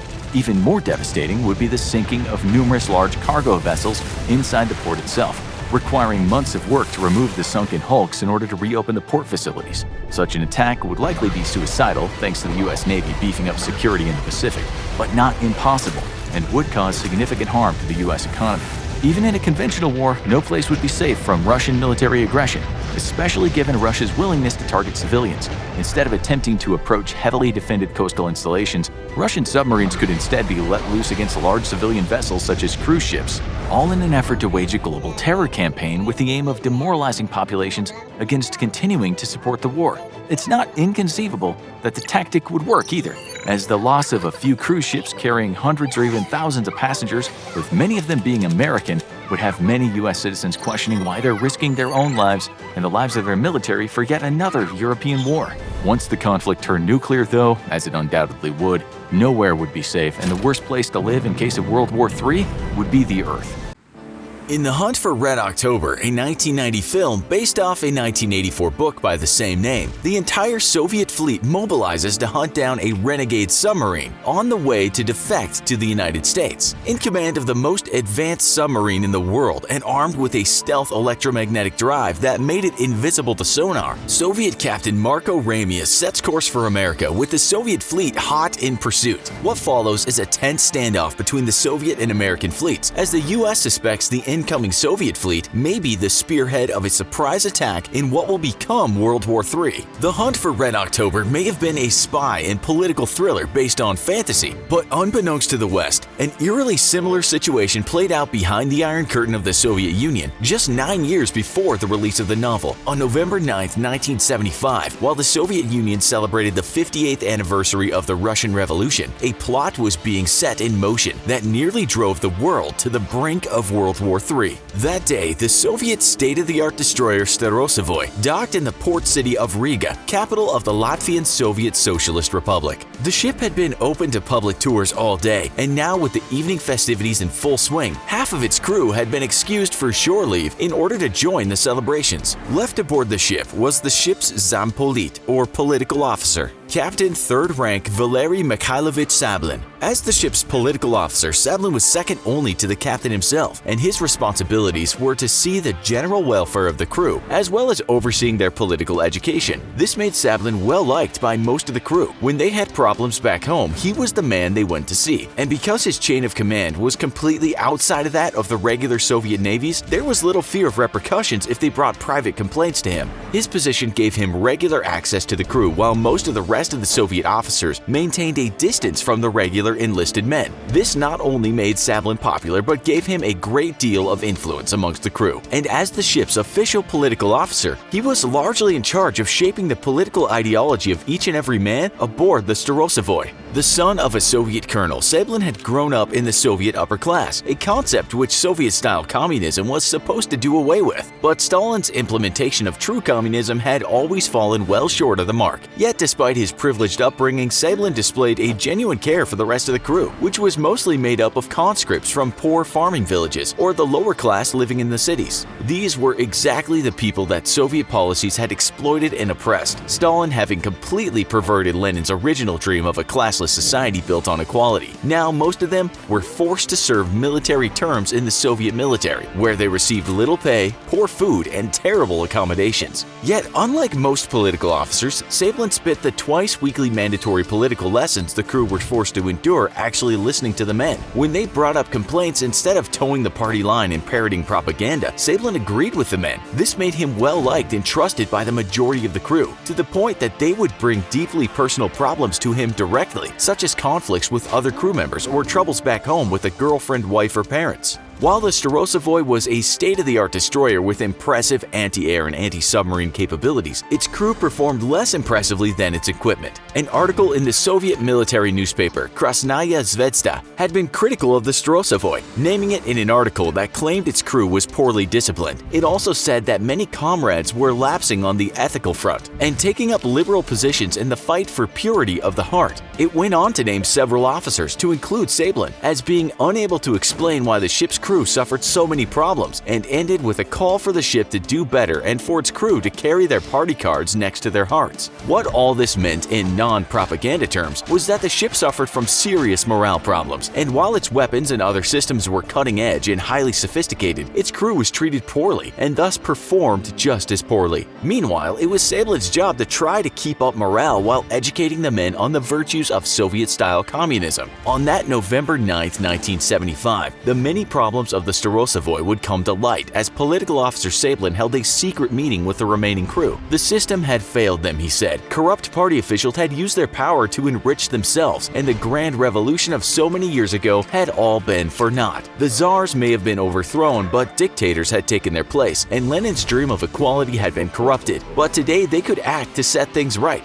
They could take advantage of the patriotic zeal spurred on by the Revolution Day celebrations and broadcast a message to the people directly, calling them to rise up against the corrupt government that oppressed them. Sablin proposed that the crew mutiny and seize the ship, sailing it out of the Bay of Riga to Leningrad through the Neva River, where they would moor alongside the museum ship Aurora, which was a symbol of the Russian Revolution. There, just outside of Leningrad, Sablin would broadcast a revolutionary message directly to the people, saying publicly what he believed the Soviet people were too afraid to say themselves. Socialism and the motherland were in danger, threatened by corrupt party officials who sought only to enrich themselves. The plan was risky. The moment the Soviet Navy detected the Starosovoy leaving Soviet waters, it would fear that the ship was trying to defect to the west and give chase. It might even attack the ship directly, and if the crew were caught, they would no doubt be imprisoned and likely executed. Sablin then proposed a vote amongst the senior officials left on the ship, with 8 officers in favor and 7 against it. The 7 who were against the mutiny were locked in a compartment below the deck, and the captain was lured to a separate compartment by Sablin, claiming that drunk officers needed to be disciplined, only to be locked in as well. The remaining crew needed to be won over now, and with a fiery speech he won the crew's support, exciting them with the talk of revolution and a future full of new possibilities. Any who did not wish to join in the revolution were locked away without violence, but unbeknownst to Sablin and the rest of the crew, one of the officers who had voted in favor of the mutiny had secretly snuck away. He ran across the docks to a guard post and warned the soldier there that the crew of the Starosovoy was planning to mutiny and sail the ship out of port, but the soldier on duty refused to believe the officer, believing him to be drunk from the festivities. Though the original plan had called for the Starosovoy to set sail in the morning with the rest of the fleet and then break away once in international waters, the discovery of the missing officer forced Sablin to act. Fearing that they would be imminently discovered, Sablin ordered the ship to set sail under the cover of darkness, and within minutes the 3,500-ton ship had slipped out of port. As the ship reached the mouth of the Daugava River at 3 a.m., another sailor who was secretly opposed to the mutiny jumped overboard. Swimming to the far shore in icy cold water, the sailor managed to pull himself up onto the beach and run to a nearby road. There he tried to flag down passing cars, but none of them stopped, assuming yet another drunken sailor who had over-celebrated the holiday. Finally making his way to a public phone, the sailor called the duty officer at the Bulgaria Naval Base in Riga and informed him that he had something very important to say, but he could not do it over an unsecure line. The sailor requested a car be sent immediately to pick him up, but the officer on the other end of the line feared yet another drunken sailor pulling a prank and thus refused. The sailor then had to walk back to the naval headquarters on foot, giving the Starosovoy a 2-hour head start. Even when the sailor arrived to report in person, however, he was greeted with disbelief. Skeptical officers attempted to contact the Starosovoy via radio but received no response. Rear Admiral I.I. Varenkin, commander of the Rigar Naval Station, was also skeptical of the claims of mutiny, and no contact with Moscow was made until another sailor aboard the Starosovoy sent out a message on the emergency frequency saying mutiny on board the Starosovoy. We are heading for open sea. The message sent the Soviet Naval Command into chaos, with senior officers trying to ascertain the veracity of the message and draw up contingency plans for the recovery of the vessel. Every minute they wasted, the ship inched closer to international waters and to certain international embarrassment for the Soviet Union. The message, meanwhile, had been detected by the Swedish armed forces, as it had been broadcasted uncoded and in clear Russian, which prompted the Swedes to alert their own forces and closely monitor the situation. Fearing that the Starosovoy was intending to defect to the west, 2 recon aircraft were immediately launched from the outskirts of Riga, along with 9 other surface ships who gave chase. Yet the Starosovoy was sailing with its radar turned off, which made it very difficult to locate but put it at risk of collision with another ship in the icy fogs of the Baltic Sea. As the ship got to within a few dozen miles of Soviet territorial waters, the decision was made to turn the radar on for safety. These waters were heavily trafficked by civilian vessels, and a collision would be disastrous. The decision to turn on the radar, though, immediately alerted Soviet aircraft to the ship's location, and with the ship only 12 miles from international water, several Soviet bombers and fighter bombers bore down on it. Flying low and slow, the aircraft ordered the ship to lie dead in the water and promised that the crew would not be punished and their crimes pardoned if they reversed course and set sail back to the Soviet Union. After it was clear that the crew was not going to change course, Soviet command gave the order to attack the ship. Better to lose a state-of-the-art destroyer and its crew than to risk international embarrassment and the possible transfer of sensitive technology to the West. Yet even with an order to attack the ship, some of the planes refused to do so, their pilots refusing to attack fellow comrades. Eventually, the planes carried out their orders save for one, whose crew turned around and returned to base, its bomb load unspent. For the planes that attacked, at first they fired shots with their heavy cannons across the bow of the ship as a warning, and the bombs were dropped in a circle around the vessel, the pilots trying to avoid damaging the ship or injuring the crew. Despite being armed with very modern anti-air defenses, Sablin gave an order that the crew were not to fire on on the aircraft attacking them, as he would broach no violence against his fellow servicemen in the name of their revolution. Soviet forces, meanwhile, were in full disarray, all being carefully monitored and recorded by Swedish radio and radar operators. By now, the rest of the fleet had caught up with the Starosavoy, and the lead ship of the pursuing forces was mistaken as the Starosavoy by one of the attack aircraft, which attacked it with cannon and rocket fire. This ship would end up suffering more damage than the Starosavoy and would have to limp back home for repairs. On board the Starosavoy, though, the rudder had been damaged, which made steering the ship difficult. With aircraft raking the ship with rockets and cannon fire, the conspirators began to lose heart, and gradually the ranks of the mutineers shrank. Eventually, Sablin agreed to surrender the ship, wishing no more violence to befall the men he had led in a bid to ignite the spark of revolution. At 0800 hours, the ship was boarded by the Soviet Marines, though control had already been restored to the formerly imprisoned captain. For his role in leading the mutiny, Sablin was court-martialed in June of 1976 and found guilty, then summarily executed on the 3rd of August 1976. His second-in-command during the mutiny, Alexander Schein, received an 8-year prison sentence to be served in one of the Soviet Union's infamous gulags. The rest of the crew, who had feared certain imprisonment, were released from military service, Soviet authorities fearing that a mass incarceration would spread the story of the mutiny far and wide and possibly incite other mutinies across the military. Instead, each sailor was strictly warned to never speak of the incident again and sent home, their service in the military over. The Swiss, meanwhile, kept the secret of the Starosavoy's mutiny for decades, initially fearful that the incoming ships and aircraft may have been the opening moves of a new world war. The ensuing drama was deemed potentially damaging to Swiss-Soviet relations, and thus all radio and radar records of the mutiny were classified secret. For decades, the world would know nothing about the attempted mutiny, and though Sablin's revolution may have failed before it ever began, the Soviet Union would collapse just 2 decades later.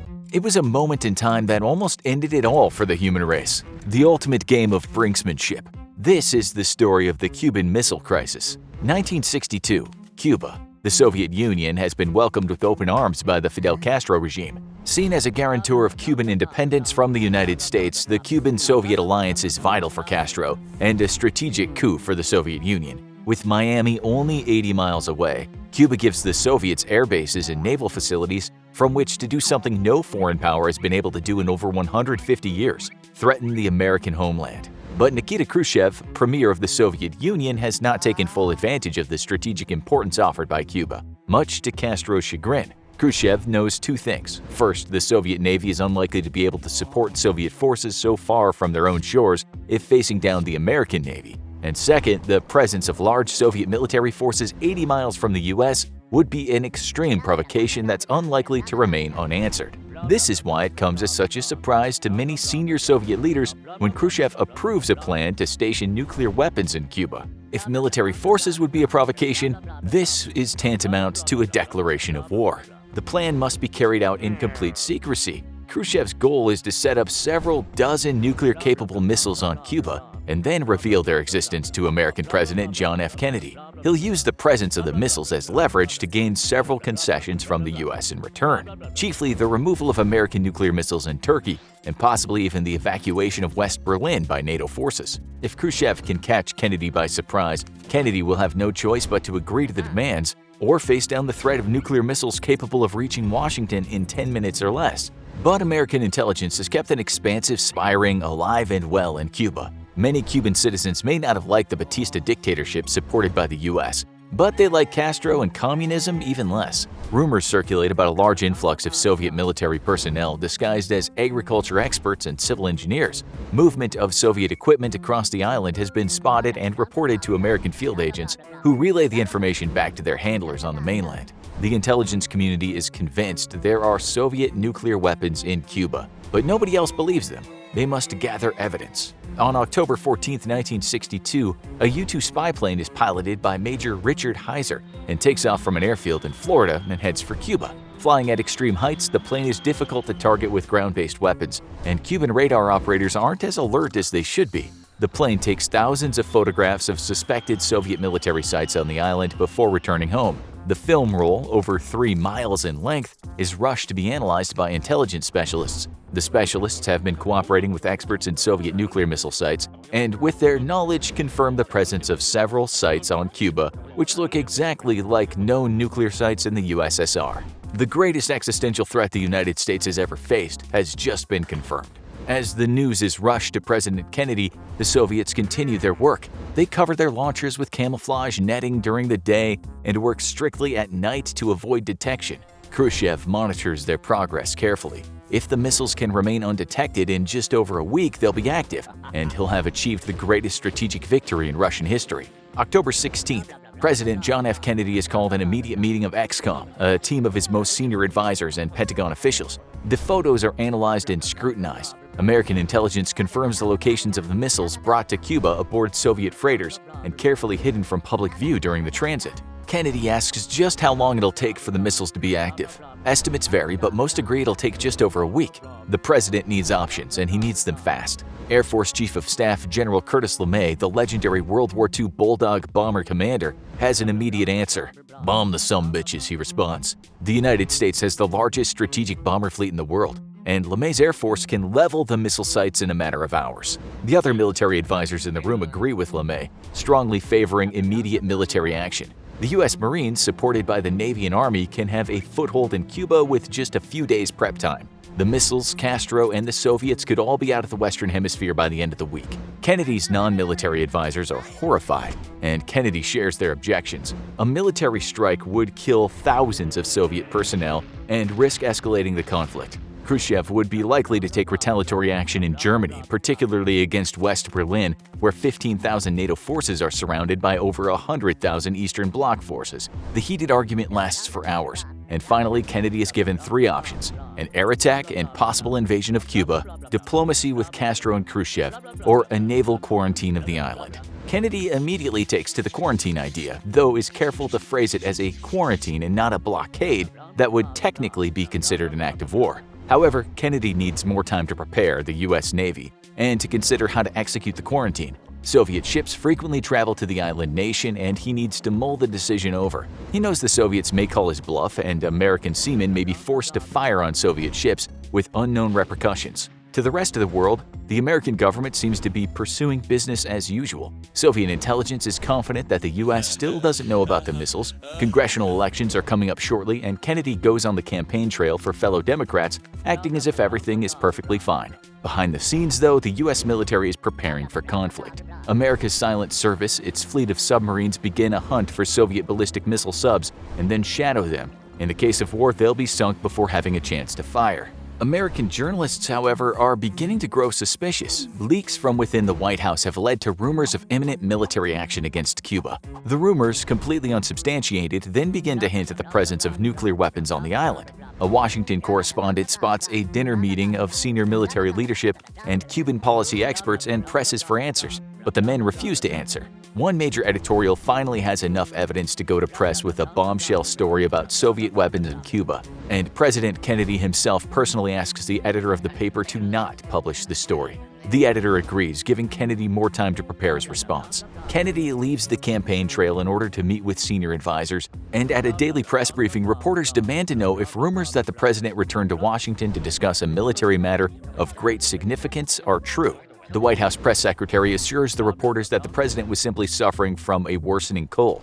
The Soviets, however, are growing suspicious that their weapons have been made by the Americans. Their fears are confirmed when, on the morning of October 22nd, the White House press secretary announces that the president will address all Americans on a matter of vital national importance that very evening. As the sun sets across America, President John F. Kennedy addresses the United States and the world over television and radio. The president confirms the presence of Soviet nuclear weapons on Cuba, as well as the assembling of Soviet strategic bombers and the creation of support airfields. He lambasts the Soviet Union for lying about the defensive nature of the military buildup on the island. Kennedy then announces a naval quarantine of the island, stating that any ships discovered to be carrying weapons will be turned back, and the quarantine will be strictly enforced. He also makes it clear that any nuclear weapons launched against any target in the Western Hemisphere will be considered an act of war against the United States itself. Thousands of miles away, Khrushchev and his cabinet pay close attention to Kennedy's speech. Khrushchev is actually greatly relieved. He had expected and had been preparing for military action. However, Kennedy's quarantine is a clear signal that he's willing to negotiate. That night, Khrushchev sends his own signal to Washington by attending the opera where an American performer is currently headlining. He meets with the American and together they discuss peace. But the fate of the world may be out of the hands of the two men whose militaries are preparing to go to war against each other and in the hands of those very soldiers. Back in the US, the American Navy is steaming into position around Cuba and closing the cordon. With 20 ships already on their way from the Soviet Union, tensions are sky high. Standing orders are to issue radio warnings to turn back. If any ship refuses, a single warning shot across the bow will be fired. If the ship still refuses to turn back, American ships are authorized to fire in order to disable the ship. Still, several hundred miles out, the Soviet ships, however, are not showing any signs of stopping or turning around, further ratcheting tensions. The American secret SOSUS underwater surveillance program confirms the presence of Soviet submarines moving into the Caribbean. Back in Washington, an American reporter is getting a drink at a bar and chatting with a friend. He remarks that he's soon to be attached to a Marine landing force. The bartender overhears the chatter and moves down the bar to where a Soviet reporter is drinking. The bartender taunts the Soviet, telling him that soon the US will be invading Cuba. The Soviet is not just a prominent reporter, though, he's a KGB agent. The next day, the Soviet ambassador meets with the American reporter and over dinner attempts to pump him for information about a possible invasion of Cuba. The reporter simply warns the ambassador not to underestimate the resolve of the US. October 25th, the Eastern Caribbean. Soviet freighters full of arms are approaching the quarantine zone. They've ignored all warnings to turn back. American ships sound battle stations, but at the last minute the ships suddenly change course and sail back for Europe. The oil tanker Bucharest, however, refuses to turn back. American captains are under orders not to fire without express authorization from the president himself. Kennedy is informed of the tanker's refusal. His advisors warn him that if they allow the tanker through, it'll only encourage other Soviet ships to break the quarantine as well. Kennedy decides to risk it and allows the tanker to dock in Cuba. The next day, Fidel Castro sends a letter to Khrushchev imploring him to launch a nuclear first strike against the US. He's willing to sacrifice his island and his people for the cause of global revolution if it means the US will also burn in flames. Khrushchev ignores the letter and writes one of his own to Kennedy, penning a strong emotional appeal for both sides to find a peaceful resolution and not doom the world to the catastrophe of thermonuclear war. Kennedy receives the letter and considers it. It poses great political risk for both sides. If the letter is leaked, Khrushchev could appear weak to the Soviet people and his allies. If Kennedy takes the letter at face value and it turns out to be nothing more than a manipulative ploy, Kennedy could appear extremely naive. Back in Cuba, the Americans are now keeping tabs on the progress of the missile buildup with the use of U-2 spy planes. The planes are detected by Cuban radar, but the anti-air missiles are under the command of Soviet units. Soviet forces are under strict orders not to fire without Kremlin authorization. October 27th. High in the sky over Cuba, an American U-2 is flying a reconnaissance mission. Major Rudolph Anderson has been detected and tracked by Cuban radar. Soviet missiles have a good lock on the American plane. Inexplicably, the Soviet ground commander gives the order to fire. A telephone pole-sized missile streaks up to the sky. In minutes, it explodes under the belly of the U-2, tearing it into pieces. Shrapnel from the explosion rips through the cockpit, fatally wounding Major Anderson. The first shot of World War III may have just been fired. Unknown to the Soviets, the White House had already decided even before the U-2 took flight that if it was shot down, they wouldn't even meet. A military response would be immediately launched. What the Americans don't know, however, is that Soviet strategic nuclear weapons are already operational and more than capable of annihilating an American invasion force. Luckily for the world, the White House goes back on their original plan and decides to meet and discuss the incident instead of launching a military strike. As the Americans debate their response, however, yet another provocation is about to launch global thermonuclear war. Soviet submarines have been tracked by the Americans across the Caribbean, and now one has been detected loitering near the quarantine zone. Soviet Foxtrot-class submarine B-59 has been running deep and silent in order to avoid the American Navy, but its batteries are nearly exhausted. It's now loitering on the surface and running its diesel engines in order to recharge onboard batteries when the crew spot two American destroyers streaming directly at them. The captain calls for an emergency crash dive and the sub gets under the waves just a minute before the Americans arrive. The two destroyers begin dropping practice depth charges around the submarine's location. These charges are used in training and contain little explosive charge and are meant to signal to the submarine that it must surface. However, the Soviet crew don't know that the US is dropping training charges, and to make matters worse, they've been out of radio contact with Moscow for days due to their need to run deep and silent. When they surfaced, they'd been monitoring U.S. civilian radio for signs of how the crisis was playing out. The submarines fear that the war has already broken out. Unknown to the Americans above, the B-59 is equipped with a nuclear-tipped torpedo. And believing that they're under attack and war had broken out, Captain Valentin Savitsky and political officer Ivan Semyonovich Maslenikov both approve launch of the nuclear torpedo. However, Vasily Arkhipov, commander of the submarine flotilla B-59 is a part of, does not give his consent. On any other Soviet submarine, only 2 officers must give consent, but with Arkhipov aboard, all 3 must agree. The launch is aborted, and the B-59 surfaces to re-establish contact with Moscow. Nuclear war is once more just barely avoided. On October 28th, Khrushchev concedes to Kennedy's demands that the missiles be withdrawn. The American ambassador has already informed him that American missiles in Turkey were going to be removed anyway, but the plan couldn't be made public. Kennedy and Khrushchev have come to an agreement. The missiles in Cuba will be removed, and America will remove its own missiles from Turkey. The apparent concession by the U.S. gives Khrushchev just enough to save face in front of the Politburo. But there still doesn't exist a direct line between Moscow and Washington, and sending a telegraph could take hours. Meanwhile, U.S. and Soviet forces are still playing an extremely dangerous cat-and-mouse game under the Caribbean. Any minute now, yet another trigger-happy soldier could inadvertently launch the end of the world. Khrushchev orders that news of his agreement be broadcast over public radio, as that will be the fastest way to get words to the Americans and immediately stand down all forces. An official staff vehicle speeds across Moscow to reach a broadcast center before another accident triggers war. All traffic lights on the route are switched to green as the car roars through the streets, finally arriving at its destination. However, on the elevator ride up to the broadcast booth, the elevator becomes stuck. To the horror of the Kremlin staffer clutching Khrushchev's letter to Kennedy, the elevator may take hours to be repaired. In despair, he manages to force the letter through a gap in the elevator doors and into the hands of a messenger boy who holds the very fate of the world in his hands. The message is at last successfully broadcast and picked up by radios all across the world. The Cuban Missile Crisis is officially over, and the U.S. closely monitors the removal of Soviet weapons from Cuba. 8 months later, as promised, U.S. missiles are removed from Turkey.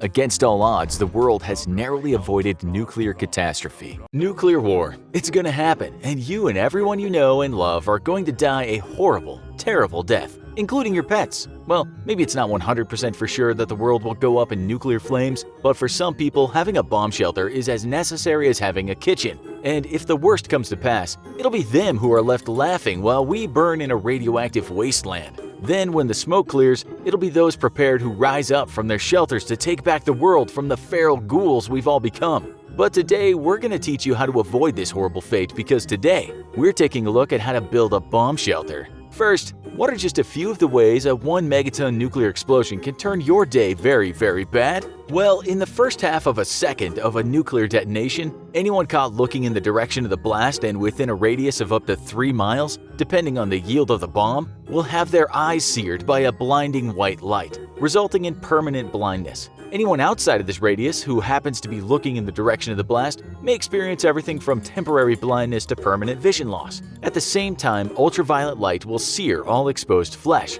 instantly causing third-degree burns. In the next nanosecond, deadly gamma rays bombard the body and slam into cells, ripping them to shreds and penetrating deeper into the body. In the next nanosecond after that, the ambient air temperature has skyrocketed to thousands of degrees, though not yet as hot as it will very soon get. This dramatic spike in temperature immediately combusts all clothing, flesh, and other flammable objects. At the end of the first second, a heat wave resonating outwards from the explosion point will slam into everything within a half-mile to 3-mile radius, again depending on the yield of the bomb. With temperatures in excess of 540,032 degrees Fahrenheit, all flesh and flammable objects are immediately vaporized into atomic dust in the insane heat, and metal melts and pools along the ground. A shock wave then resonates out just behind the heat wave, crushing buildings and cars. If you're within a few miles of the blast, the shock wave can crush your chest cavity, and the superheated air shreds your lungs. Then, winds at speeds in excess of 400 miles per hour slam into anything left standing. And if you've somehow miraculously survived all the previous effects, you'll be Fusro-dad clear across a few city blocks. A dramatic change in air pressure crushes any remaining buildings, toppling them down into any survivors. For anyone not instantly killed or within the 3-mile death radius, those up to 7 miles away can suffer second to third degree burns, ruptured organs, and shattered eardrums. The intense heat can also make breathing so difficult that many will asphyxiate. The pulse of ultraviolet light generated by the blast can also sear flesh down to the bone, resulting in the need to amputate entire limbs for those who survive. Thankfully, victims will experience no pain from this, as the burning happens so quickly that pain nerves are destroyed before they can register the pain. For anyone up to 53 miles away, the flash of the explosion and its resulting temporary blindness would leave tens of thousands of drivers blind in an instant and result in thousands of deadly accidents. All technology within a potential radius of up to hundreds of miles would be instantly rendered useless, as electromagnetic radiation overloads the circuits inside and makes devices inoperable. Power grids across entire states would shut down and never be turned on again, requiring the total replacement of the complete power grid from the ground up. For weeks afterwards, radioactive fallout will pose a deadly risk for anyone within a few hundred miles of the blast site, especially if the explosion was a ground burst, which would kick up much more radioactive debris into the atmosphere. Those affected will die slow, lingering deaths as their DNA breaks down at the molecular level and infection and disease set in to eat their bodies alive. So, think you need a bomb shelter now? We thought so. Unfortunately, most people don't have the room to physically build a bomb shelter for themselves, as most people tend to live in densely populated cities where the living conditions are predominantly apartments. If this is the case for you, then all is not lost, and you can still successfully shelter in place long enough for the worst effects of a nuclear detonation to pass by. If stuck at home, you can dramatically increase your odds of survival by duct taping all of the windows, making sure that you seal any possible openings through which radioactive contaminants could leak in.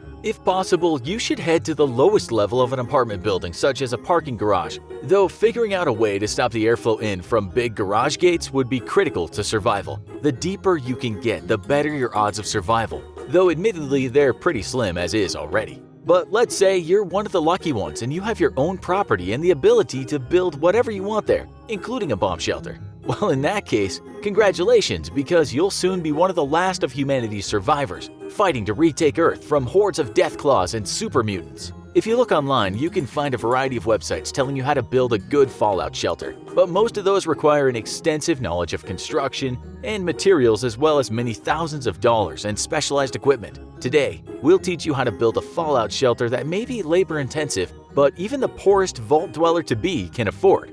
We hope you've got a shovel, because you're going to be doing a lot of digging. And remember, the infographic show is purely entertainment. First, you want to identify a suitable location for your fallout shelter. You ideally want to find somewhere semi-remote, but that you can realistically get to in time to save yourself from a nuclear bomb. With a 30-minute flight path from Russia to the US, you want to plan on having no more than 15 minutes travel distance from where you live to your shelter, but you also want to make sure there's no underground pipes or wires where you plan on building your shelter. Digging into one of these by accident can result in you getting drenched by fresh sewage, getting the electric shock of your life, or with a very hefty fine from your local city government. You need to call ahead to your town hall or local utility and inquire on the location of any underground infrastructure before you start digging to save you the pain and worries later. Now that you've chosen your spot, you're going to want to start digging downward at a fairly steep angle until you reach a depth of at least 12 to 15 feet. This is going to be your primary entry point into your shelter, though you'll end up building two.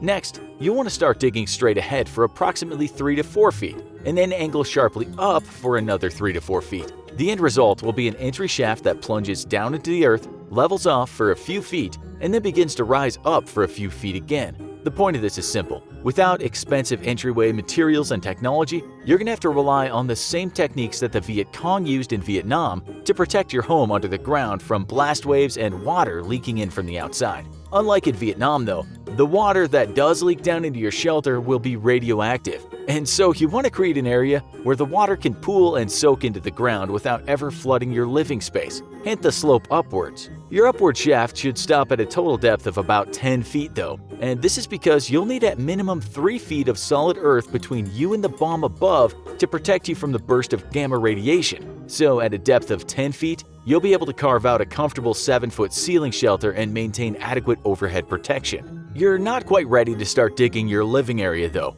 as you have another major hazard to worry about in the aftermath of a nuclear explosion, and that's radioactive particles being carried by the wind. In order to protect yourself, you'll once more take inspiration from the Viet Cong, who built their tunnels to protect from napalm and a gas attack by American troops. At a depth of 10 feet, you'll want to dig straight a few feet, and then make a very sharp right turn, dig straight a few feet more, and make a very sharp left turn. Dig ahead a few feet and make another sharp left turn, and you've essentially made a U-bend in your tunnel. As wind from the outside rushes down into your shelter, the bend will severely weaken the strength of the blowing wind and help deposit the heavier radioactive dust and other particles on the floor before they reach you. To be safe though, you're going to repeat this construction one more time. So in total, your entry shaft should have 2 U-bends in it made up of very sharp right and left turns. Once those are complete, congratulations, because you're finally ready to start building your actual living area. Although we warn you, it's not going to be a palace. You'll want to make sure your shelter is as small as possible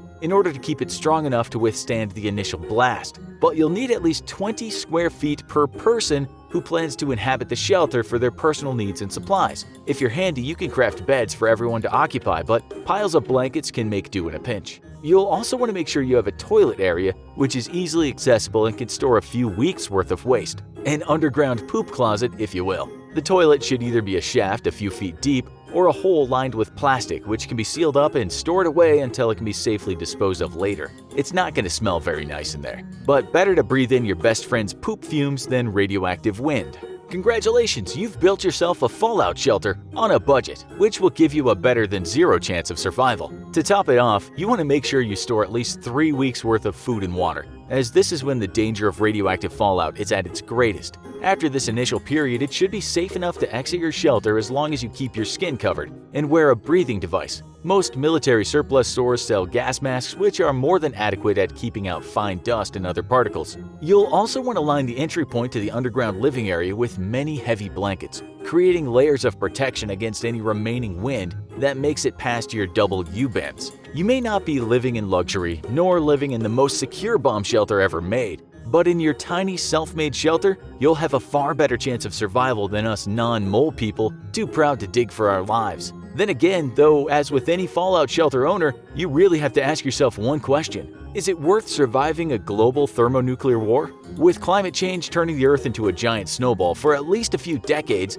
and disease and starvation rampant, your odds of survival even after the bombs fall are nearly nil if the world decides to go all in on nuclear destruction. And that's before the global radiation superstorms that will poison every square inch of land and water on the planet. In our humble opinion, if the US and Russia decide to let loose with their hundreds of high-yield nuclear weapons, it's probably just best to step outside and perhaps call a few loved ones on your cell phone before it and you are atomic dust. You can reflect on the fact that from our observations of the universe, intelligent life is astonishingly rare, if not impossible outside of Earth, and as the bombs scream down around you, you can laugh at the fact that we dodged gamma-ray bursts, asteroid impacts, and all matter of interstellar phenomenon to beat the odds, but couldn't survive each other. So stop worrying and learn to love the bomb.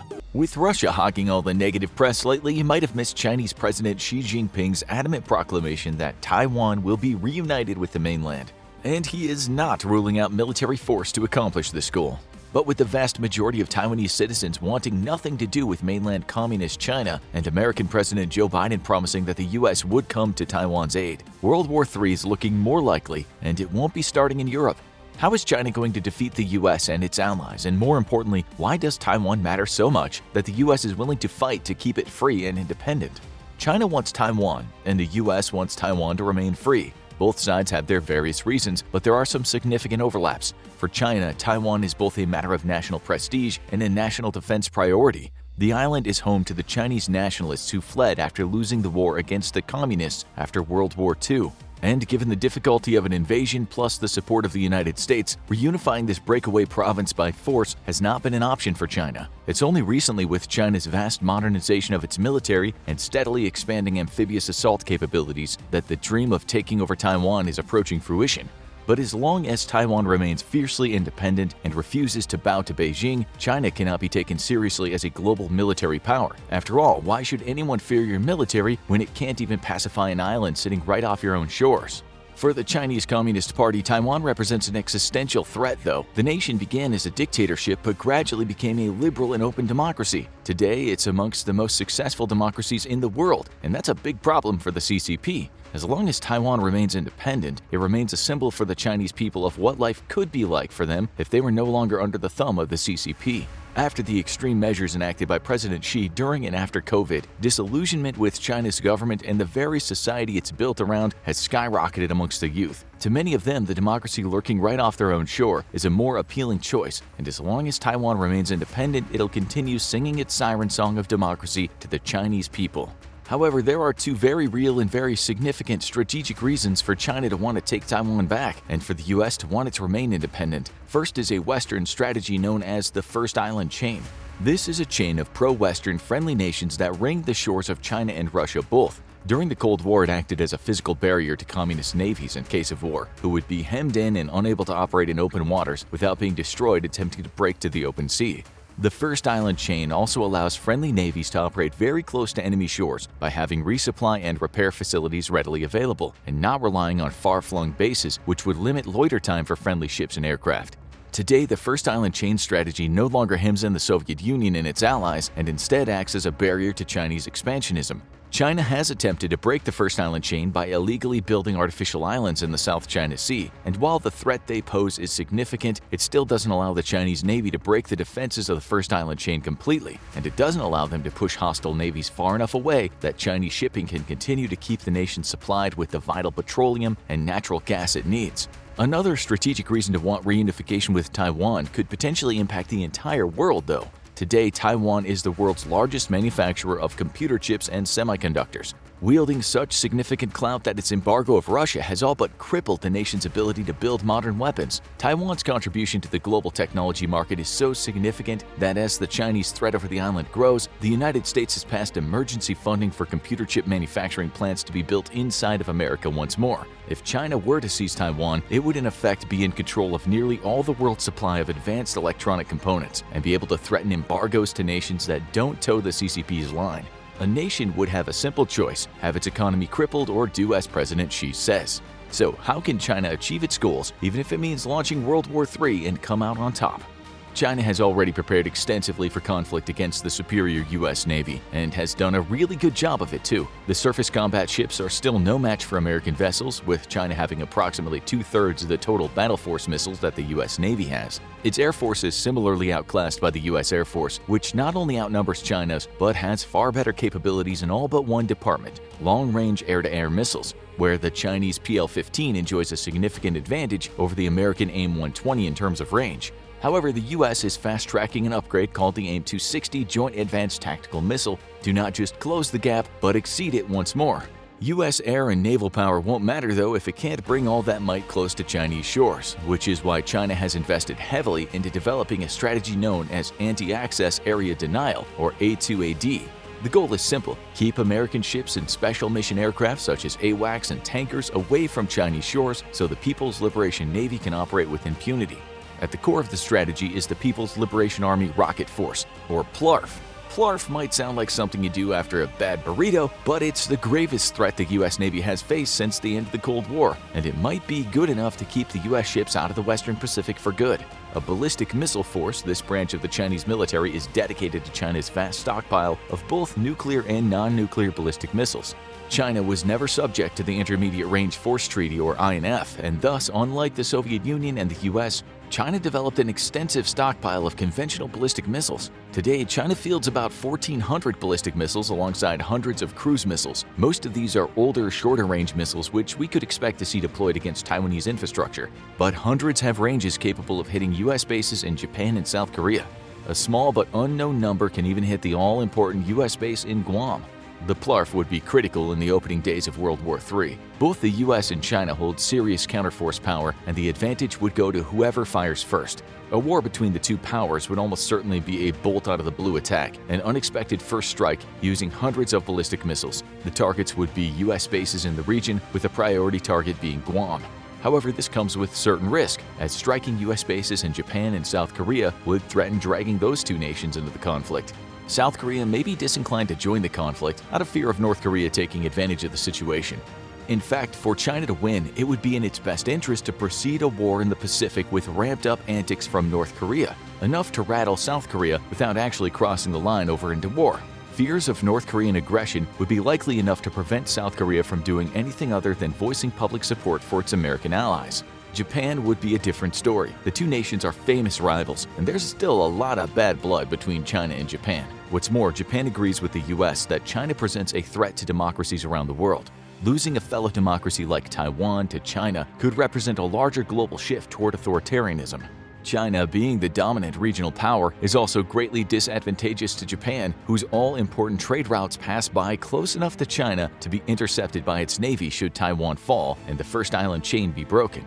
Thus, it's almost a foregone conclusion that Japan would join the war anyway, no matter what China ends up doing. The rewriting of its constitution allows the expeditionary deployment of its military, bucking the self-defense pacifist ideology of the past, and it's proof that Japan is actively preparing to send ships, troops, and planes to aid the US and Taiwan. This is a serious problem for China because Japan provides a convenient staging ground for both the US naval and air forces. A significant number of ballistic missiles would have to be dedicated to striking Japanese air bases and harbors in order to deny both to the US military. Chinese military doctrine states that the PLARF is to be used in a swift, precise, and overwhelming strike against an enemy force. This means eliminating the greatest threat to Chinese ambitions in the region, the United States Navy. It's not enough to shut down US bases and airfields. America has a huge expeditionary capability and lots of friends from where they could stage ships and planes. Winning the war in the Pacific means beating the US Navy black and blue. China is counting on the US's public aversion to military casualties to win the war the moment it starts. To achieve it, it needs to score huge losses to the US at the onset of the war in terms of both men and material. That's why US aircraft carrier strike groups are China's #1 priority. Not only do American supercarriers threaten all Chinese naval shipping, but the loss of even a single carrier would result in the death of thousands of American sailors.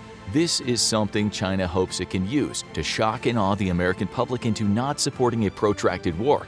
Because China cannot win a long-term conflict against the US, it simply lacks the material and ability to protect its trade overseas, while it can do nothing to threaten American global trade. With US carriers kept at bay with ballistic missiles and friendly airfields destroyed, China would have a week or two to achieve its objective of capturing Taiwan. However, China faces 3 critical problems with its war plans. The first is that any invasion of Taiwan would take weeks to coordinate. Ships would have to be restationed to nearby harbors. Hundreds of thousands of troops would have to be moved from various military districts to the eastern one in preparation of boarding. Supplies like food, water, and medicine would have to be gathered in the millions of tons and prepared for shipping across the strait. Hundreds of aircraft would have to be moved to nearby airfields. Basically, an invasion of Taiwan would be anything but a bolt out of the blue. It would be a very publicly broadcast event that would have months of warning. The United States would use this time to gather global support for either painful political and economic measures against China or to build a national military coalition like it did in Desert Storm. In an unprecedented move, European NATO partners have been sending ships to the South Pacific in the last 6 months. These routine patrols are meant to signal one thing to China: Europe stands with the US and against an invasion of Taiwan. Invading Taiwan would mean taking on an international coalition. And there's no ready answer to this daunting problem for China, who enjoys few meaningful alliances, and 0 who would support it in war against what would in effect be a global force. The second problem China faces is that though its ballistic missile force is a deadly threat to US forces, it might not be able to effectively deter US naval operations the way China hopes it will. Hitting a stationary airbase with a ballistic missile from thousands of miles away is relatively easy. China has reduced the circular probability of error from 100 to just 5 or 10 meters for its modern missiles. However, hitting a fast-moving warship in the middle of the ocean is a different challenge altogether. Ballistic missiles and other standoff weapons need good tracking data to hit a moving target. This means that a ship must be first discovered, properly identified, and then finally fixed. China has greatly improved both its ground-based and satellite-based long-range radar capabilities, but this type of radar can only tell you a ship is out there with an approximate distance. Accuracy of satellites, however, is greater, though they provide only a temporary track as they orbit the Earth. In order to properly identify and then provide a good track, you need a much better sensor technology, and it's unknown if China can foot the bill there. A vast investment in drones and AWACS aircraft means that China potentially has the tools to get the job done, but these airborne assets have to face the threat of the most capable air force in the world. China does enjoy an advantage here because the US would have to operate aircraft at extremely long ranges, but a decided uptick in both the purchase of air and sea drones by the US military, as well as a new tanker drone, means that the reach of America's weapons is being steadily and greatly increased. Even if China can overcome the difficulties in hitting moving targets, there's still one Achilles heel it has no solution for, neither today nor in the projected future. China depends on overseas trade for the majority of its oil and natural gas imports. It does have 2 land-based connections to Russia, but one of these, the pipeline from Sakhalin, would make an easy target for a cruise missile strike via submarine. That would leave only one inflow of oil and natural gas in the far west out of U.S. reach. This would basically be a trickle compared to China's current fossil fuel supply, and within weeks the nation would run out of oil altogether. Its military could fight on for a few months at most due to the strategic reserves, but its economy would come crashing to a halt as the civilian sector becomes energy-starved. To add insult to injury, over 60% of Chinese trade comes via the ocean. Except it wouldn't in case of war, thanks to the U.S. Navy. Even if its ballistic missile forces are effective at keeping the U.S. Navy at bay, ballistic missiles can't stop the huge U.S. attack submarine fleet. Surface task forces could also easily choke off China at multiple traffic choke points for maritime trade,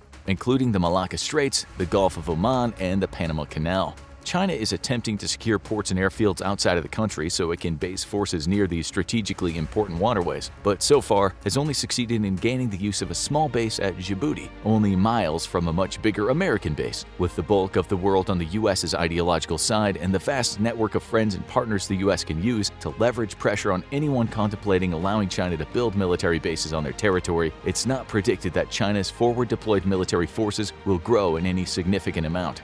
The Chinese Navy may be the largest in the world today, but most of these ships are smaller vessels meant to act as missile boats or harass the fishing vessels and oil-exploring ships of neighboring nations, not attempting to dislodge a U.S. carrier strike group from a vital trade artery.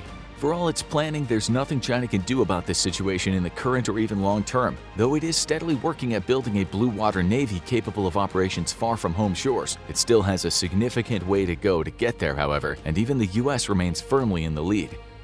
The date is Christmas Eve 2019, and deep in the heart of Cheyenne Mountain in Colorado, technicians are working at the North American Aerospace Defense Command, otherwise known as NORAD, to track the flight of a Russian rocket launch. In accordance with international regulations, the Russian space agency Roscosmos formally announced the launch weeks before and filed a flight plan with the UN. The launch is a curious one, as the launch trajectory doesn't follow the typical equatorial or polar orbital trajectories of most spacecraft. The Russians claim that the rocket contains a probe, which will use the highly eccentric orbit to rendezvous with a medium-sized asteroid flying past the Earth a few million miles away, itself on a highly eccentric orbit. The math checks out, and thus, as NORAD tracks the launch entering space above the US, there's no reason for alarm. Nonetheless, American space and ground-based imaging assets still track the curious Russian probe. The rocket seems to be smaller than anticipated for the launching of a deep space probe, but the Russians claim that their probe is powered by an ion engine which doesn't require much fuel. Some inside of the American aerospace and defense sector are suspicious that the launch is actually a new secret Russian military satellite, and thus NORAD is ordered to track its trajectory carefully and detect if any sub-vehicles are released from the main body of the spacecraft as it reaches orbit. The Russian spacecraft reaches a point in its orbit over the middle of the United States when suddenly the numerous electronic eyes and ears following its flight go blind all at once. At first, NORAD technicians believe that there must be some computer error within NORAD's systems itself, as the command post is not receiving any data from over a dozen of the surveillance platforms it had been using. In fact, several other assets have apparently gone offline as well, including satellites and ground-based communications and tracking stations. Then an icy cold chill grips the men deep inside their bunker at NORAD. A secret global surveillance network of space-based sensors begin to phone home, and the news they're reporting is terrifying. This sensor system dates back to the 1970s and have only one job: monitor the entire surface of the Earth from very high orbits and detect all the telltale flash and heat of a nuclear explosion. Originally designed to help enforce the Nuclear Test Ban Treaty, which prohibited the testing of nuclear weapons in the atmosphere, outer space, or underwater,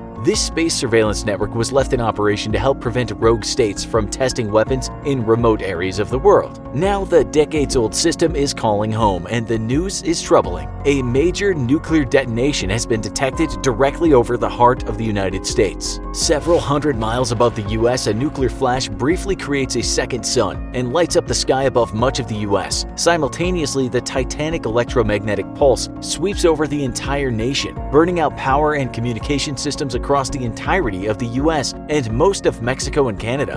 Power transformers are blown and the electricity across most of the nation is shut down permanently. Cities go dark all across the US. Radio and satellite communications equipment across the nation is destroyed by the electromagnetic pulse, and only a few pieces of military equipment specifically hardened against EMP pulses survives. In space above the US, the blast destroys dozens of satellites, knocking out communication relay networks that connect the world. The EMP blast reaches further out and manages to destroy many more satellites, though luckily more modern satellites have been hardened against the effects of the sun and are shielded from the EMP blast. In the span of a few short seconds, the United States has been sent back to the industrial age. It will take weeks to restore cross-country communications and months to begin to bring back the power to major cities. It'll be years, perhaps as much as a decade, before the American electrical grid is fully repaired. Millions will die in time. And yet this was just the opening shot of World War III. NORAD is itself shielded from the effects of an EMP pulse, and immediately it uses an old but still reliable communications network to send emergency action messages across the country. These messages reach several important American military bases, and in moments, men and women scramble to respond to the Russian attack. Everybody knows what's next, and it's vitally important that the nation restore its ability to respond to this attack as quickly as possible. Deep in the heart of Russia, giant concrete doors are already yawning open. Klaxons and warning signals sound out across a Russian plain, broken up only by the dozens of missile silos buried deep beneath its dirt.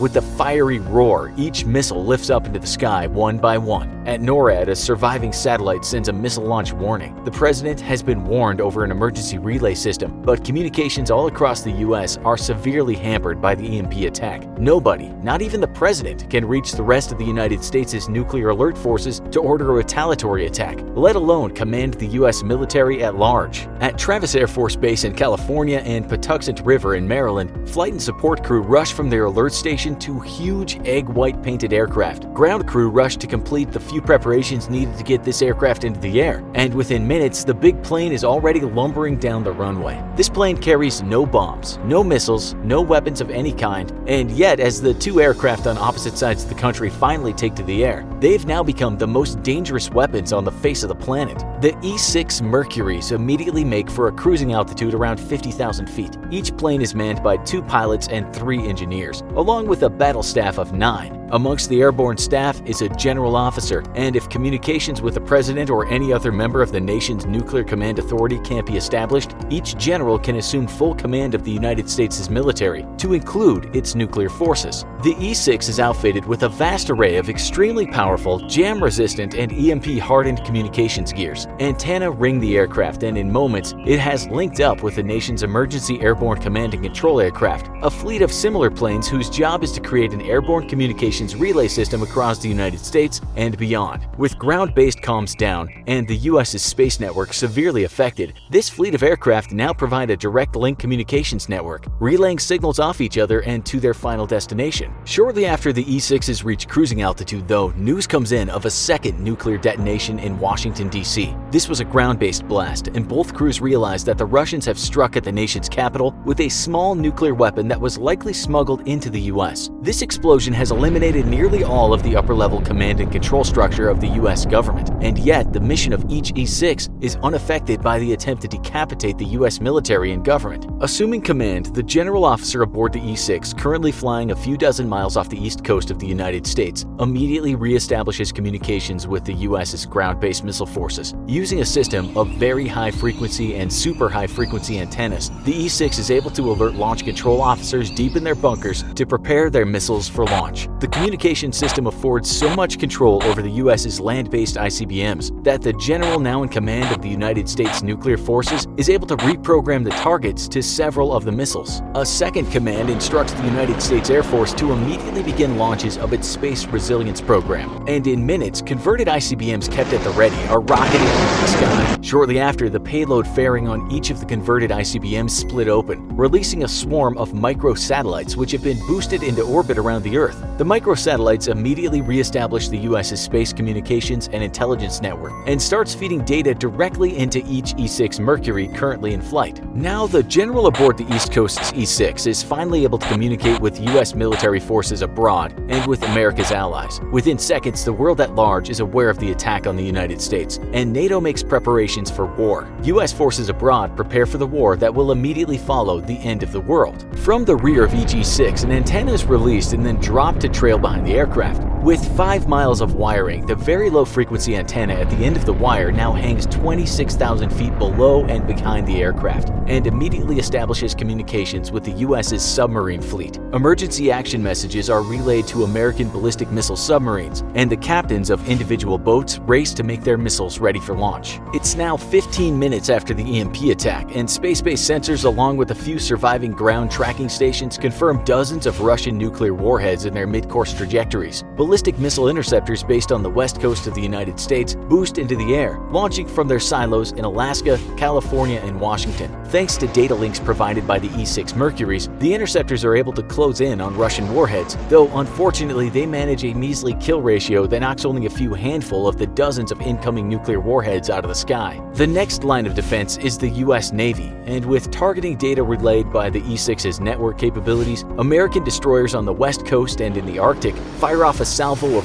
SM-3 missiles, intercepting the incoming warheads in their final trajectories. The Navy fares a little better than the Air Force's ballistic missile interceptors, and another handful of warheads are knocked out of the sky by the SM-3s. Now, the crew of each E-6 aircraft braces itself. There's nothing left to do but wait for the inevitable. Luckily, they don't have to wait long. A minute after the Navy's last-ditch effort to intercept the incoming warheads, the first nuclear strike rocks the west coast of the United States. Miraculously, Los Angeles suffers only a glancing blow. Some of the warheads aimed at it intercepted in flight. San Francisco and San Diego, however, are obliterated, each taking multiple direct hits. 30 seconds later, the nuclear detonations spread east, reaching Colorado, Nevada, and Wyoming. NORAD is rocked by a near miss but survives intact. The nuclear missile fields in Montana and the Dakotas are obliterated by multiple strikes, though their own missiles have already been launched. 2 minutes after the first impact, New York, Atlanta, and Philadelphia are wiped off the map. Washington, already rocked by a small ground-based nuclear weapon, is struck again for good measure. 3 minutes after the first detonations, the U.S. is silent. Most of its major cities have been reduced to rubble. Over 100 million are already dead. America's military command structure survives, however, and the crews of the in-flight E-6 watch on monitors as the first American nuclear strikes devastate Russia. The first to strike back are America's ballistic missile submarines, and their missiles devastate Russia's seaboard cities. A few minutes later, American ICBMs rain down extinction in Moscow, St. Petersburg, and Vladivostok.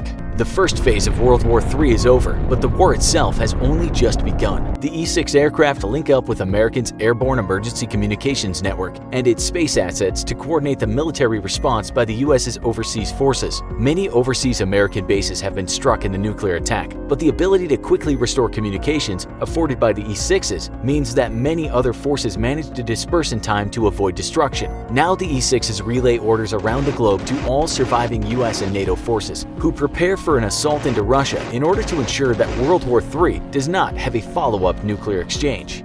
World War III has broken out. The most powerful countries on the planet are launching missiles at one another and sending invasion forces across the globe.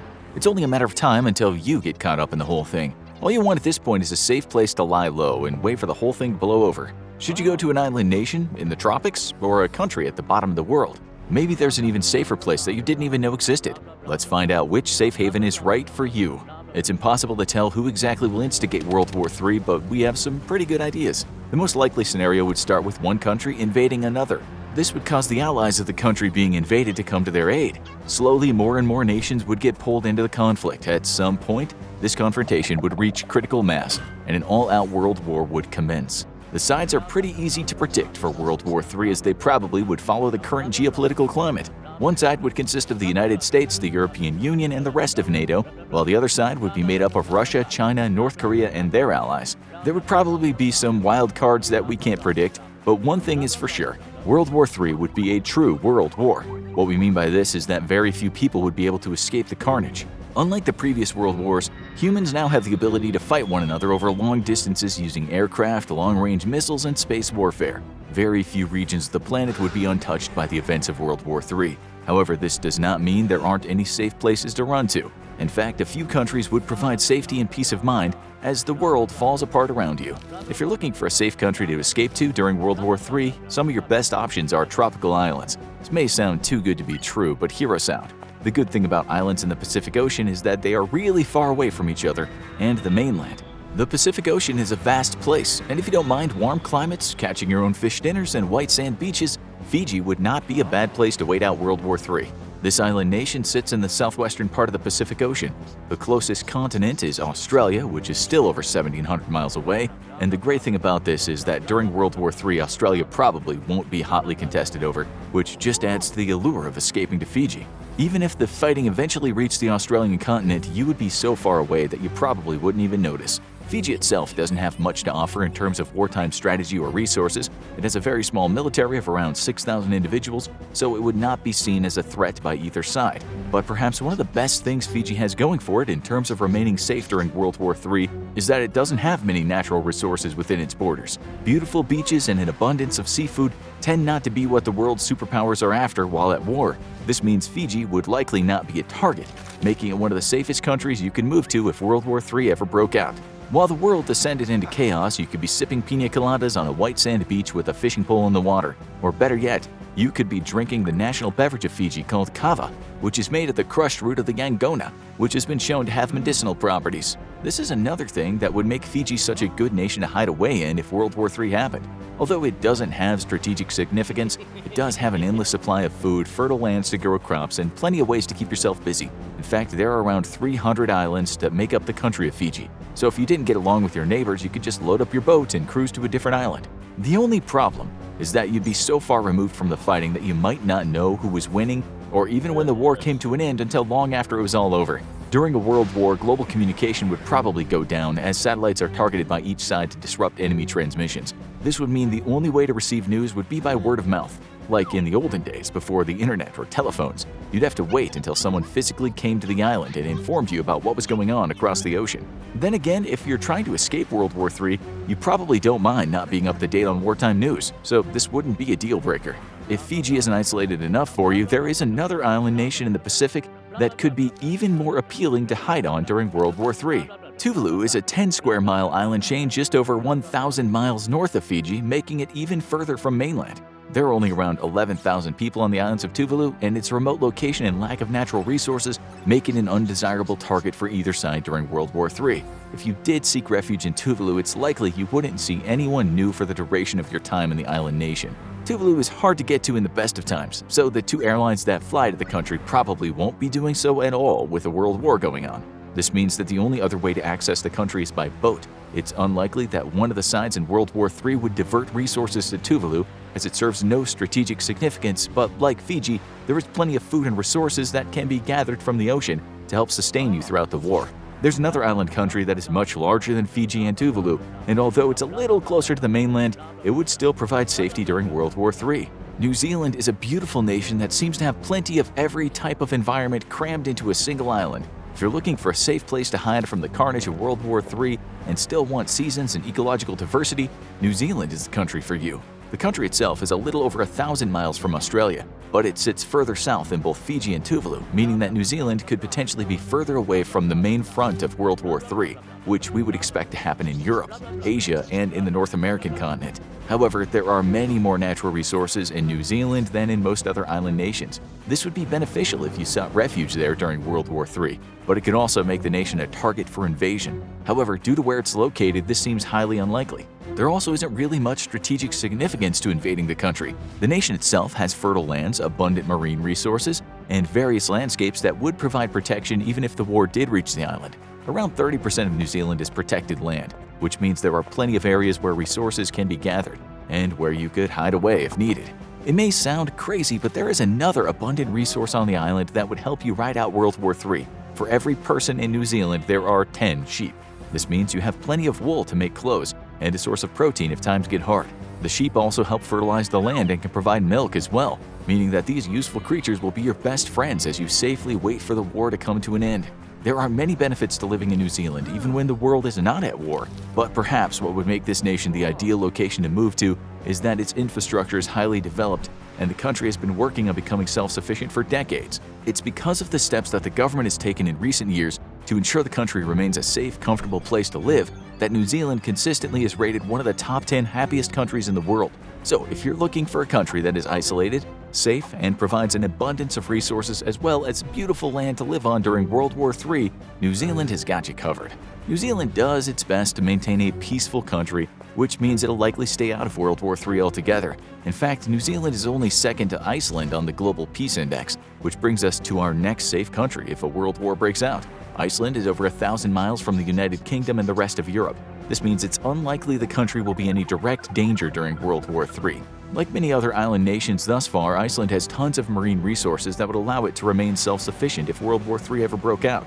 What makes Iceland a great place to be during a global war is that the country gets 100% of its energy from renewable sources, all of which are within its borders. Iceland harnesses a massive amount of geothermal energy and converts it into electricity and heat. While war rages across the planet, Iceland would not have to worry about procuring oil, coal, or any other forms of energy from different parts of the world. Being totally self-sufficient means Iceland could stay out of the conflict and focus on keeping the people inside its borders safe. Some parts of Iceland can be pretty arid and harsh, but there is abundant fresh water and seafood.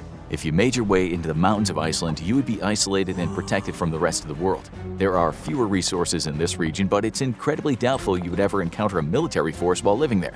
However, the best place to be in Iceland during World War III would be along the coast, so you could take advantage of the plentiful fisheries and aquatic resources. As long as you don't mind eating seafood every day, you would have a full belly for the duration of the war. There is plenty of land to settle down on in Iceland if you need to find a place to wait out the war. In fact, the current population puts an average of 8 people per square mile in the country. This means there is plenty of space for refugees of World War III if they decide to relocate to Iceland. If you plan ahead, you could even find a nice piece of land in a small Icelandic fishing village that's self-sufficient and safe to live in until the war is over. You might even decide to stay after it's safe to return home. There is one downside to Iceland, however. The fact that it sits between Europe and North America might cause it to be a staging area to launch invasions across the Atlantic. This scenario is not very likely, as both sides would probably blow each other up with nukes before they would send an invasion force across the Atlantic Ocean, but you never know. Even though there is a chance that a fleet might sail by Iceland or even make a stop on their way while crossing the ocean, living in northern Iceland will all but guarantee your safety during World War III. There are other island nations that would actually be closer to the action but could still offer some safety during World War III. One such country actually started out as a military fortress during the Crusades. Malta sits just off the coast of Sicily in the middle of the Mediterranean Sea. In World War III, this might be a good country to run to if your plan is to get out of Europe, but at some point Malta would be consumed by the war. Until then, it could serve as a way out of the region to provide refugees for escapees. The nation of Malta is only around 122 square miles and has limited resources. This means it wouldn't be an initial target for either side at the beginning of World War III. There are several large fortresses around the island that were built by the Hospitallers and the Knights Templar during the Crusades. These could serve as safe havens as plans were made to evacuate people to safer lands. Malta has successfully fended off invasions in the past, so it's possible that they could do it again. Maybe Malta could also be an embarkation point for people trying to make it to the Azores Islands. This remote archipelago is technically part of Portugal, which would not be a safe country to be in during World War III, but the Azores' abundance of natural resources and its remote location in the Atlantic would definitely make it a safer place to be than many other parts of the world. The Azores have plenty of farmable land and a plethora of marine resources. However, people from Portugal and the rest of Western Europe might have the same idea and head straight for the Azores Islands at the same time. This might lead to overcrowding on the archipelago, but at least it would be safe for the time being. One part of the world that's so often overlooked in the end-of-the-world scenarios is South America. World War III will likely be fought in the Northern Hemisphere. The most probable scenario would be World War III starting in Europe or Asia, and although it's doubtful that World War III will reach North America until later on, the countries near the United States would be targets at some point. Canada is a vast country, and there'd be plenty of locations that would remain untouched by World War III due to its size and untamed wilderness. However, coastal cities and certain places along the U.S. border would be attacked as a means to invade the U.S. The same could be said about Mexico. Although there are likely regions in the highlands and jungles of the country that would remain safe, its overall proximity to the U.S. would make other parts of Mexico vulnerable to attack. However, South America is far enough away from the US and any other major players in World War III that it would be an ideal place to go once the fighting broke out. The safest country in this scenario would be Chile.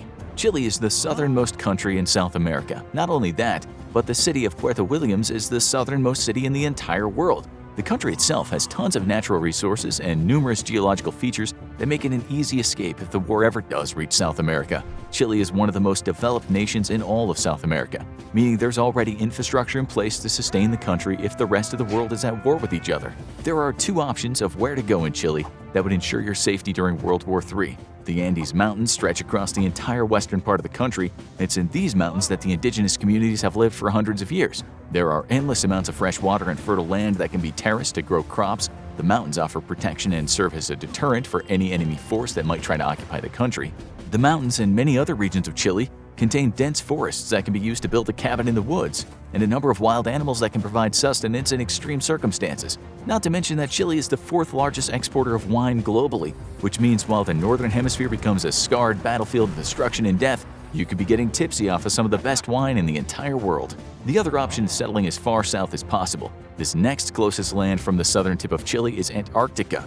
It's highly unlikely that any part of World War III would be fought in the frozen Antarctic waters. This means living in southern Chile would be pretty safe. The weather can be brutally cold, and storms often whip across the region, but the oceans are bountiful, and different varieties of potatoes grow pretty much everywhere in the country. And while we're talking about the extreme south, there's probably no safer place on the planet than Antarctica during World War III. You could theoretically take refuge in one of the science outposts there and wait for the fighting to end. No one's going to be coming to that Antarctica to wage the war. But the lack of resources and the inability to resupply during that time would make it important to ration resources. Eventually, you would run out of supplies and you would need to leave the continent. But if you could stay in Antarctica until peace was declared, you would be safe the entire time. There is one other southern country that is resource-rich and would be an excellent place to escape to during World War III. You could even go on a safari while you're there. South Africa contains around 10% of all plant, bird, and fish species in the world. It also is home to around 6% of mammal species. This makes South Africa an ideal place to hide from the turmoil of World War III. There are plenty of food sources, freshwater supplies, and fertile coasts in the country. It also helps that South Africa is very far away from the regions of the world that would be fighting. It's conceivable that the fighting wouldn't even reach its northernmost border, let alone the rest of the country. South Africa also consists of many types of environments, but there's probably no safer city in this part of the world to be in during World War III than Cape Town. This is a thriving city with modern infrastructure and resources all around it.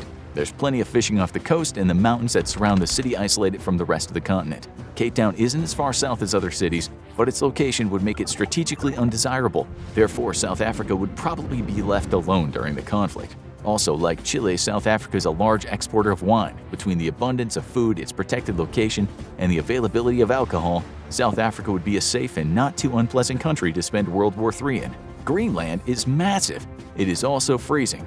But if there's any country in the world that you could find a safe place to wait for the end of World War III in, this would be it. The tricky part would be getting to your final destination once you are within the country's borders. There are no roads between the towns of Greenland. This is a good thing in terms of finding a safe haven. The more difficult the region is to reach, the safer it'll be during wartime. For optimal security, you'd want to choose one of the more northern towns to live in, like Qaanaaq, which sits just inside the Arctic Circle. Like with Antarctica, the war will likely never reach you at this extreme latitude. You'd have to learn the ways of the Inuit people and learn how to live off the land in a polar climate, but it would all be worth it to have a safe and secure place to live during World War III. Due to Greenland's location and size, there's little reason for either side in World War III to try to invade its lands. If the war did happen to reach the part of the country you're in, you could always hop on a boat or helicopter and head further north. At some point, you'll find a town that's far enough out of the way that no military forces would find it useful. To be fair, Greenland as a whole holds very little strategic significance, and the only World War III action it would see would be ships sailing by to invade the other side of the Atlantic Ocean, or planes flying overhead. There would likely be no forces or troops stationed in the country itself.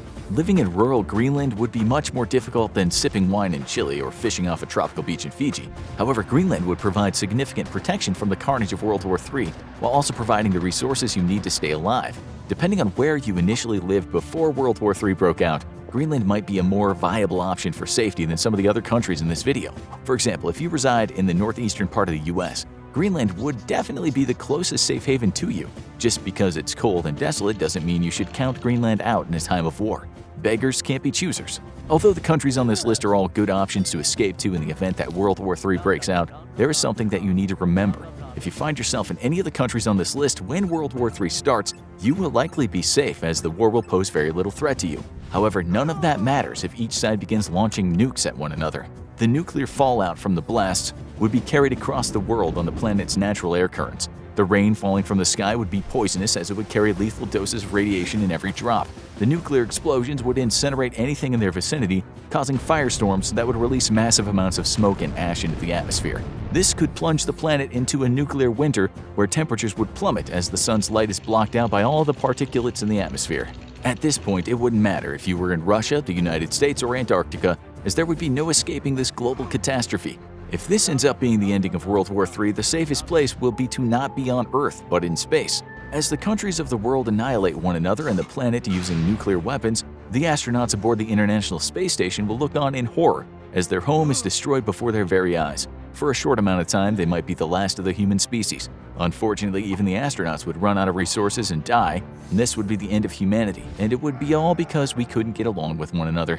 So the safest thing you can do if World War III ever breaks out is to head to one of those countries from this video and hope the war comes to an end before the nukes start flying. If nuclear holocaust is the fate of the planet, then your only chance for survival is to hijack a rocket ship and head for the stars. Eventually, you'll die from lack of oxygen and resources, but at least you'll make it slightly longer than the rest of us. The alternative is to make your way to one of the countries with an abundance of wine and have a drink as the world falls apart around you. The unthinkable has happened, and military forces clash on land, in the air, and on the sea, and underneath it, in the most violent war to date. But what would actually happen after World War III? The probability of a third world war is negligible but not impossible. All three of these big military powers who have the capability to launch a global war all have too much to lose by doing so.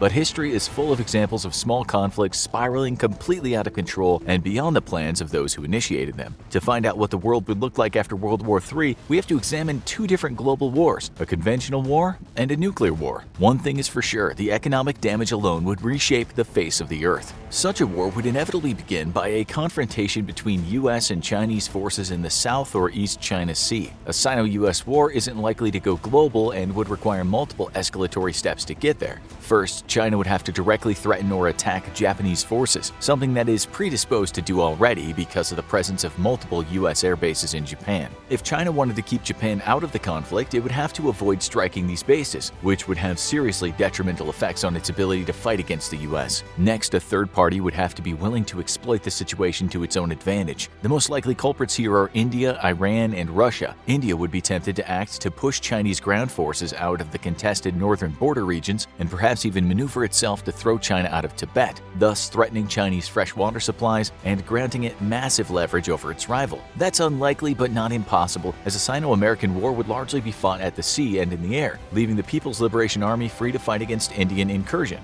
Iran, however, is likely to exploit the diversion of US forces from the region for its own gain. A war between the US and China would inevitably cause a drawdown of US peacekeeping forces in other regions of the world. Currently, 60% of US firepower is in the Pacific, but as losses rapidly mount, the US will need to pull reinforcements from its multiple other global commands. With American forces no longer acting as police against bad actors, Iran could use the opportunity to attack Saudi Arabia and other Gulf states with its superior military. This would hugely disrupt global oil trade and have devastating financial repercussions across the world. Russia might seek to exploit US preoccupation with China for its own gain in Europe. While Russia has no ambition to rule all of Europe, it could see a drawdown of US forces in Europe as the opportunity to take by force breakaway Soviet republics and even some of its NATO neighbors such as Lithuania, Latvia, and Estonia. In a worst-case scenario, all three flashpoints are ignited due to American preoccupation with China, leaving the world dramatically different after the war.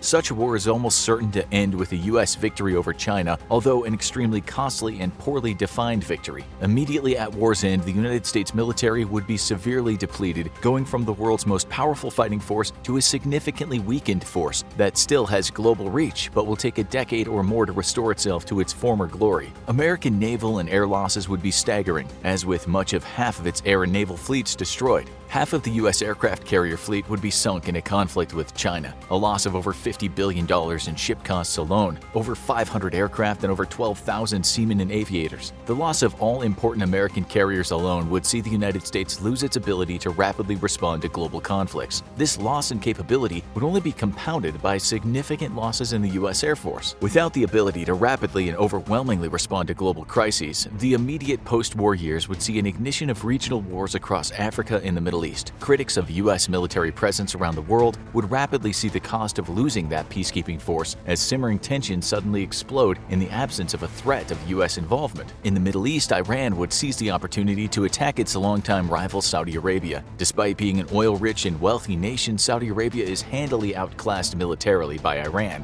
as it has relied on the United States to keep Iran in check for decades. No other power is likely to prevent Iranian aggression in the Middle East, nor do they have the capability to do so. All European powers, save for France, simply no longer have the expeditionary capabilities to respond to military conflicts around the world without U.S. support, and France lacks the assets needed to significantly counter Iranian aggression so far from its own shores. An oil-rich Iran would become a regional superpower, shaping the Middle Eastern policy to its own liking. This would inevitably lead to an explosion of extremism, with waves of attacks against Europe and African nations, launching both continents into a dark age of terrorism. Enriched by Saudi Arabian wealth and oil fields, Iran could continue a campaign of conquest unchecked across the Middle East, forcing other neighboring nations into its fold and simply invading those that resisted. With its finger firmly on the oil tap to Europe, Iran would have great influence over European powers, likely leading to a necessary buildup of military forces in Europe and an inevitable invasion of the Middle East years later. A European Middle East war would be a world war in its own right, with staggering casualties on all sides and economically ruinous for both regions. Middle East turmoil would only make the lives of those in China worse. In the aftermath of a war against the U.S., the Chinese Navy and Air Force would be obliterated, with only those forces left in reserve in Western China against India or Russian incursions left intact. Chinese infrastructure, at least along its eastern Pacific border, would also suffer moderate damage due to American long-range air attacks, while China can do little to militarily threaten the U.S. homeland. Large-scale damage to Chinese port facilities would only exuberate the damage caused by years of American naval blockade.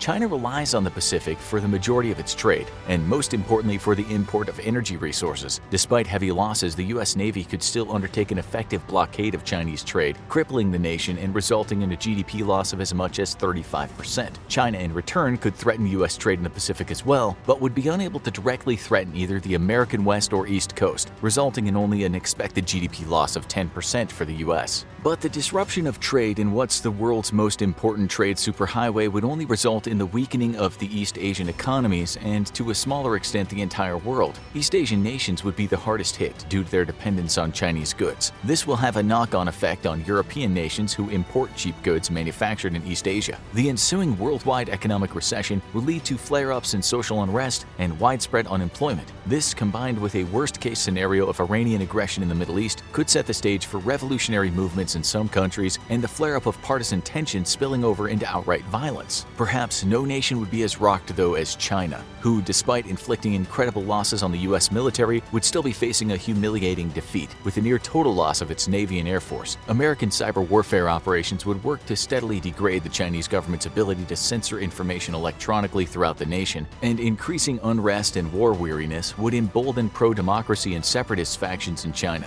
While it's likely that the Chinese government would remain intact, this would represent a significant threat to the Chinese Communist Party, directly leading to even more violent crackdowns on an increasingly rebellious population. We've already seen this scenario in miniature thanks to the Hong Kong riots, and while China showed restraint in Hong Kong because of international pressure, it's unlikely to show restraint when faced with similar uprisings within the mainland when the survival of the CCP is threatened. The further disruption of the Chinese economy would have a domino effect on the rest of the world, especially those nations that rely on China for critical technology and imports. Global GDP would shrink significantly, leading to unemployment and unrest across the world. While the rest of the world is suffering, though, one nation might come out of a third world war smelling like roses. Russia has long suffered under a weakening economy, made worse by European sanctions due to its aggression in Crimea. However, the loss of Chinese trade routes throughout the war and a need by China to replace its destroyed military equipment would be a massive financial boon to the state. European powers might be even willing to lift sanctions against Russia and provide economic concessions or even political ones, such as allowing Russia to reabsorb former Soviet republics in exchange for the aid of the Russian military in fighting against Iranian aggression in the Middle East. A new global order after World War III would see Russia rising to a position of prominence it hasn't held since the days of the Soviet Union. But now let's look at a worst-case scenario: complete and total nuclear warfare that spans the face of the Earth. While a conventional World War III would still see the United States suffer the least militarily or economic harm, a nuclear war would almost completely level the playing field between China and the U.S., leaving both nations a ruined, smoking wreck. The U.S. still holds the advantage in number and sophistication of nuclear weapons, thus China would inevitably suffer far greater damage than the US. However, nearly every major US city would suffer at least one nuclear strike, with most coming under fire from multiple warheads. Should Russia join the fray, it would inevitably pull in nuclear NATO members such as France and Great Britain, and spread thermonuclear warfare across 4 of the world's 7 continents. Previous fears of nuclear winter have since been proven to be overblown, but a global cooling effect will still take place, dropping global temperatures by a few degrees. A drop of just 1 degree centigrade in global temperatures would make Canadian wheat growing impossible, showing us just how vulnerable the global food supply really is. What farmland isn't rendered fallow by a drop in global temperatures would likely be unusable due to nuclear impacts. Both the US and Russia target each other's vast swaths of farmland as nuclear targets, with the express intent of starving each other into submission in case of nuclear war. With the US alone exporting much of the world's grain, it wouldn't just be the Americans that starve, but much of the world as well. Compound that with strikes against Russia and Chinese food-producing regions, plus contamination from other nuclear strikes, and hundreds of millions would begin to starve within weeks. The initial casualties would also be in the hundreds of millions, with hundreds of millions more falling prey to injuries and radiation sickness within days to weeks. Then, secondary effects of global nuclear war would lead to even more deaths, as trade routes are disrupted, infrastructure is rendered inoperable, and diseases caused by high concentration of airborne debris strike down people by the millions. Many nations around the world would rely on imports to feed their populations, and the loss of global trade alone would doom tens of millions to immediate starvation. As massive plumes of choking dust and debris spread across countrysides in Australia, North America, Europe, and Asia, respiratory disease would claim millions more. Global firestorms would decimate wildlands, as fires ignited by burning cities spread for hundreds of miles around, causing fires so fast that they'd be visible from space, if not for all the debris in the atmosphere. If one could peer through that thick haze of gray that would remain aloft for days or even weeks, they would see a planet in flames, with fires raging for weeks or even months and killing millions more.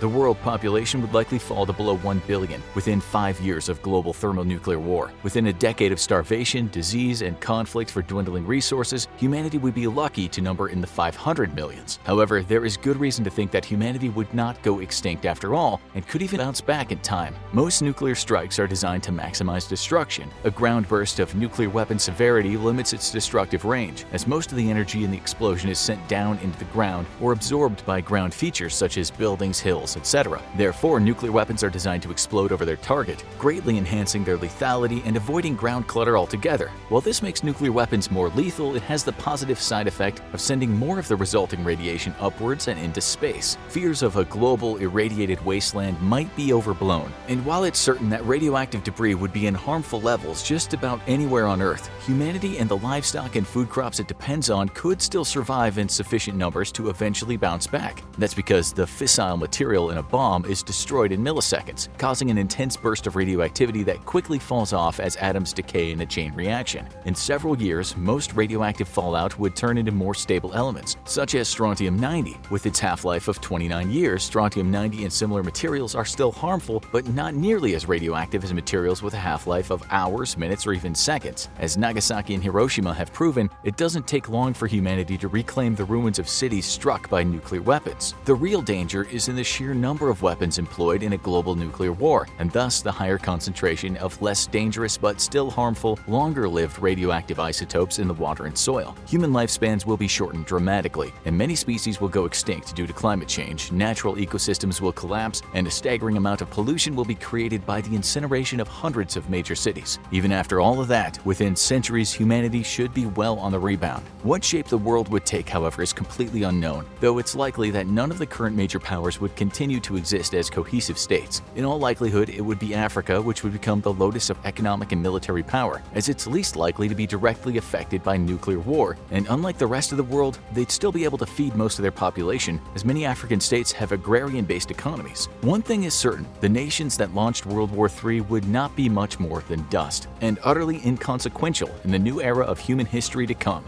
Russia's on the warpath, and if successful in Ukraine, is unlikely to stop there. Lithuania, with EU support, has shut off the flow of military and economic material to the Russian enclave of Kaliningrad, triggering a threat of invasion by Russia in retaliation.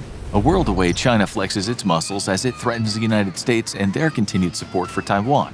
Fears of World War III are growing by the day, and the United States is taking them very, very seriously. Before we discuss how the US is preparing for the Third World War, first we need to know what its potential enemies are doing. China has long been preparing for a confrontation with the US as it seeks to become the world's dominant superpower. Currently, China falls short of the qualifications for a global superpower, qualifications which only the US fills at the moment. But with its dizzying economic and military growth, it might be less than a decade before the Chinese Communist Party can project power all over the world. China's preparations for a showdown with the West include dislodging the United States as the most important economic power in the world. It also has safeguards to its own economic interests in the wake of economic warfare versus the US, and to achieve this aim in 2013, it launched the Belt and Road Initiative. This massively ambitious plan included building new land and sea trade routes all over the world to connect China economically with nations all the way from Europe to Africa. To achieve this, the nation has not just invested in its own infrastructure, but in building trade infrastructure in other nations as well. However, China's partnership with host nations is more often than not extremely predatory. They offer economic loans to build massive projects that promise economic prosperity, like seaports and rail yards. However, the terms of those loans often dictate that Chinese companies must be hired to do the construction, leaving few jobs for locals. Interest rates on the debt traps is often so high that a poor third world nation is guaranteed to default. Included in the penalties for defaulting are clauses such as China owning exclusive rights to the infrastructure it builds for terms as long as a century. It is in effect a modern version of soft colonialism.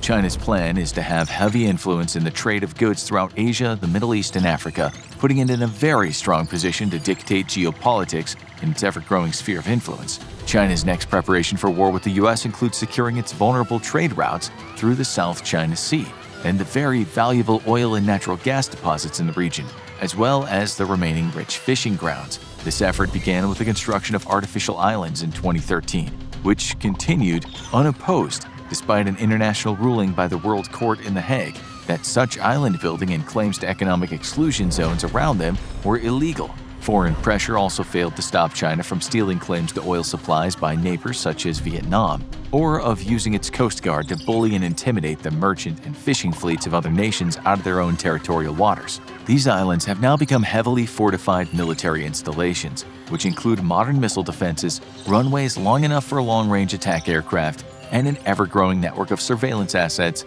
all geared for one purpose: detect, track, and destroy the U.S. Navy. Further preparations have included the addition of dozens of new ships to the People's Liberation Navy, which is now officially the largest in the world. Recently, China's second aircraft carrier came online, and in a few years will be ready for battle, greatly enhancing the CCP's reach in all the important sea and air domains. With Russia's increased belligerence in Europe, there's a serious concern that the two nations might partner up in an attempt to turn the current US-led world order on its head. Despite China's increasing capabilities, it still does not have the power to defeat the US in a one-on-one confrontation, and it might hope to split the US attention by partnering with Russia, thus forcing America to choose fighting between China in the Pacific or Russia in Europe. For decades, the United States maintained a policy of fielding a powerful enough military to fight and win two simultaneous wars against near-peer adversaries. However, with China's rapid ascension, this has become officially impossible without bankrupting the US, and thus America has been forced to accept that it may only be able to defeat one near-peer adversary at a time. The question is, how is the US preparing to do that, given the increasing likelihood of China and Russia starting a third world war? First, the situation in the Pacific might seem dire with China's numerically superior navy, but the real measure of naval power is not the number of vessels, but in the number of battle force missiles. These are the number of missiles that both navies can bring to bear against each other. The US maintains around 10,000 missiles versus the PLAN's estimated 2,000. Though those numbers have changed and will continue to change as China fields larger vessels and both navies shift in composition. It's estimated that by 2030, China might have closed the gap in battle force missiles to two-thirds of US capabilities. The US's first line of defense against China is the place that's likely to be ground zero for World War III, Taiwan. The small island democracy broke away from the mainland after the nationalists were expelled by the communists in the aftermath of World War II. Since then, the former dictatorship has become a vibrant democracy that has refused to reunify and put themselves under control of the Chinese Communist Party. Securing Taiwan is not just important for the ever-intensifying global clash between authoritarianism and democracy, but also for very important political and economic reasons. Firstly, Taiwan produces around 50% of the world's semiconductors after US companies ceased production at home due to expense. Semiconductors are important for every single gadget in your life. The global economy quite literally runs on them, and they've become as valuable as a commodity as gas and oil. China itself produces between 25 and 30% of the world's semiconductor supply. So if China were to take Taiwan, it would now be in control of 3/4 of the global semiconductor supply. This would allow China to effectively shut down the economy of any nation that disagrees with it by simply barring the sale of semiconductors to it, giving China incredible power to further control global affairs and reducing the West's ability to oppose its authoritarianism. Taiwan is also politically important, as it makes up part of what's known as the First Island Chain. This is a chain of islands that extends from Japan to the Philippines and acts as a very physical barrier to the expansion of Chinese influence in the Pacific. If China were to take Taiwan, it would not just break this carefully orchestrated containment strategy, but allow China to effectively neuter Japan's ability to resist it. With aircraft and ships stationed off Taiwan, China could target Japan's lines of communication and trade routes that cross the Pacific and hem the nation in, forcing it into subservience under threat of economic starvation. If China takes Taiwan, the U.S. commitments to defend the Philippines and Japan would be made much more difficult, if not impossible. To defend Taiwan, the U.S. has inked several deals, selling the nation advanced weapon systems ranging from fighter aircraft to air and missile defenses. U.S. military advisors have worked closely with the Taiwanese counterparts for years to prepare the nation for invasion. Despite threats from China, the flow of U.S. arms to Taiwan continues unabated, and recently U.S. President Joe Biden publicly voiced for the first time an unacknowledged truth in American politics. The United States will come to the defense of Taiwan in case of invasion. This greatly angered China, and the White House press corps was quick to walk the statement back. But what seemed like a political guffaw was likely yet another bit of intrigue meant to further the American strategy of keeping China guessing as to how the U.S. might react to an invasion. If China cannot accurately predict what America will do should it invade Taiwan, it serves to create confusion and doubt amongst Chinese leadership. Should China prepare its economy for a flurry of global sanctions like Russia received after its invasion of Ukraine? Or should China expect American F-18s to swarm the skies over Taiwan and sink their invasion fleet? Strategic ambiguity is a powerful tool, and political theater is an excellent method for creating it. But the U.S. is not planning on fighting a war against China alone. To this end, it has helped increase the capabilities of allies such as Japan and most notably Australia, who recently signed a military cooperation pact between itself, the United States, and the United Kingdom. The pact will not just provide security cooperation between the countries, but also help arm Australia with a fleet of nuclear attack submarines. This is of grave concern to the Chinese, who recently attempted to charm Australia away from its relationship with the U.S., a tactic which ultimately failed. In 10 years' time, China might not have to face off just against the US and British submarines, but Australian submarines also, putting the People's Liberation Navy as well as its all-important sea trade routes at increased risk. China imports most of its oil and gas over its seaborne trade routes, and this is exactly what the US is preparing to target in case of war, in order to strangle the Chinese economy. Recently, security meetings between Japan, India, the US, and Australia were revived after a pause during President Trump's term. The Quad, as it's informally known, aims to tackle global problems such as global warming, cybersecurity, and ensuring a free and open trade environment in the Pacific. This is a veiled implication of the Quad's discussions on how to best handle China's expansion in the South Pacific. Currently, the Quad has no military commitment to each other, but that might change in the future as President Joe Biden makes the South Pacific and confronting China an area of pressing concern for the U.S. India is the only nation in the Quad without a formal security agreement with the U.S., and it has historically refused to sign on to any security partnerships with any nation. However, that may soon change as tensions between India and China escalate, and it becomes clear that India is not able to win a war against the superior Chinese military on its own. Bringing India into the network of security alliances in the South Pacific would effectively hem China in on all sides, and more importantly put allied ships and planes directly in the path of China's trade routes through the Indian Ocean. But the United States is also taking very material steps to confronting China. War with China would be waged at sea and in the skies, with very little of any action between the People's Liberation Army and the U.S. Army. This will be a war of ships and planes, not of tanks and artillery, and the U.S. is preparing accordingly.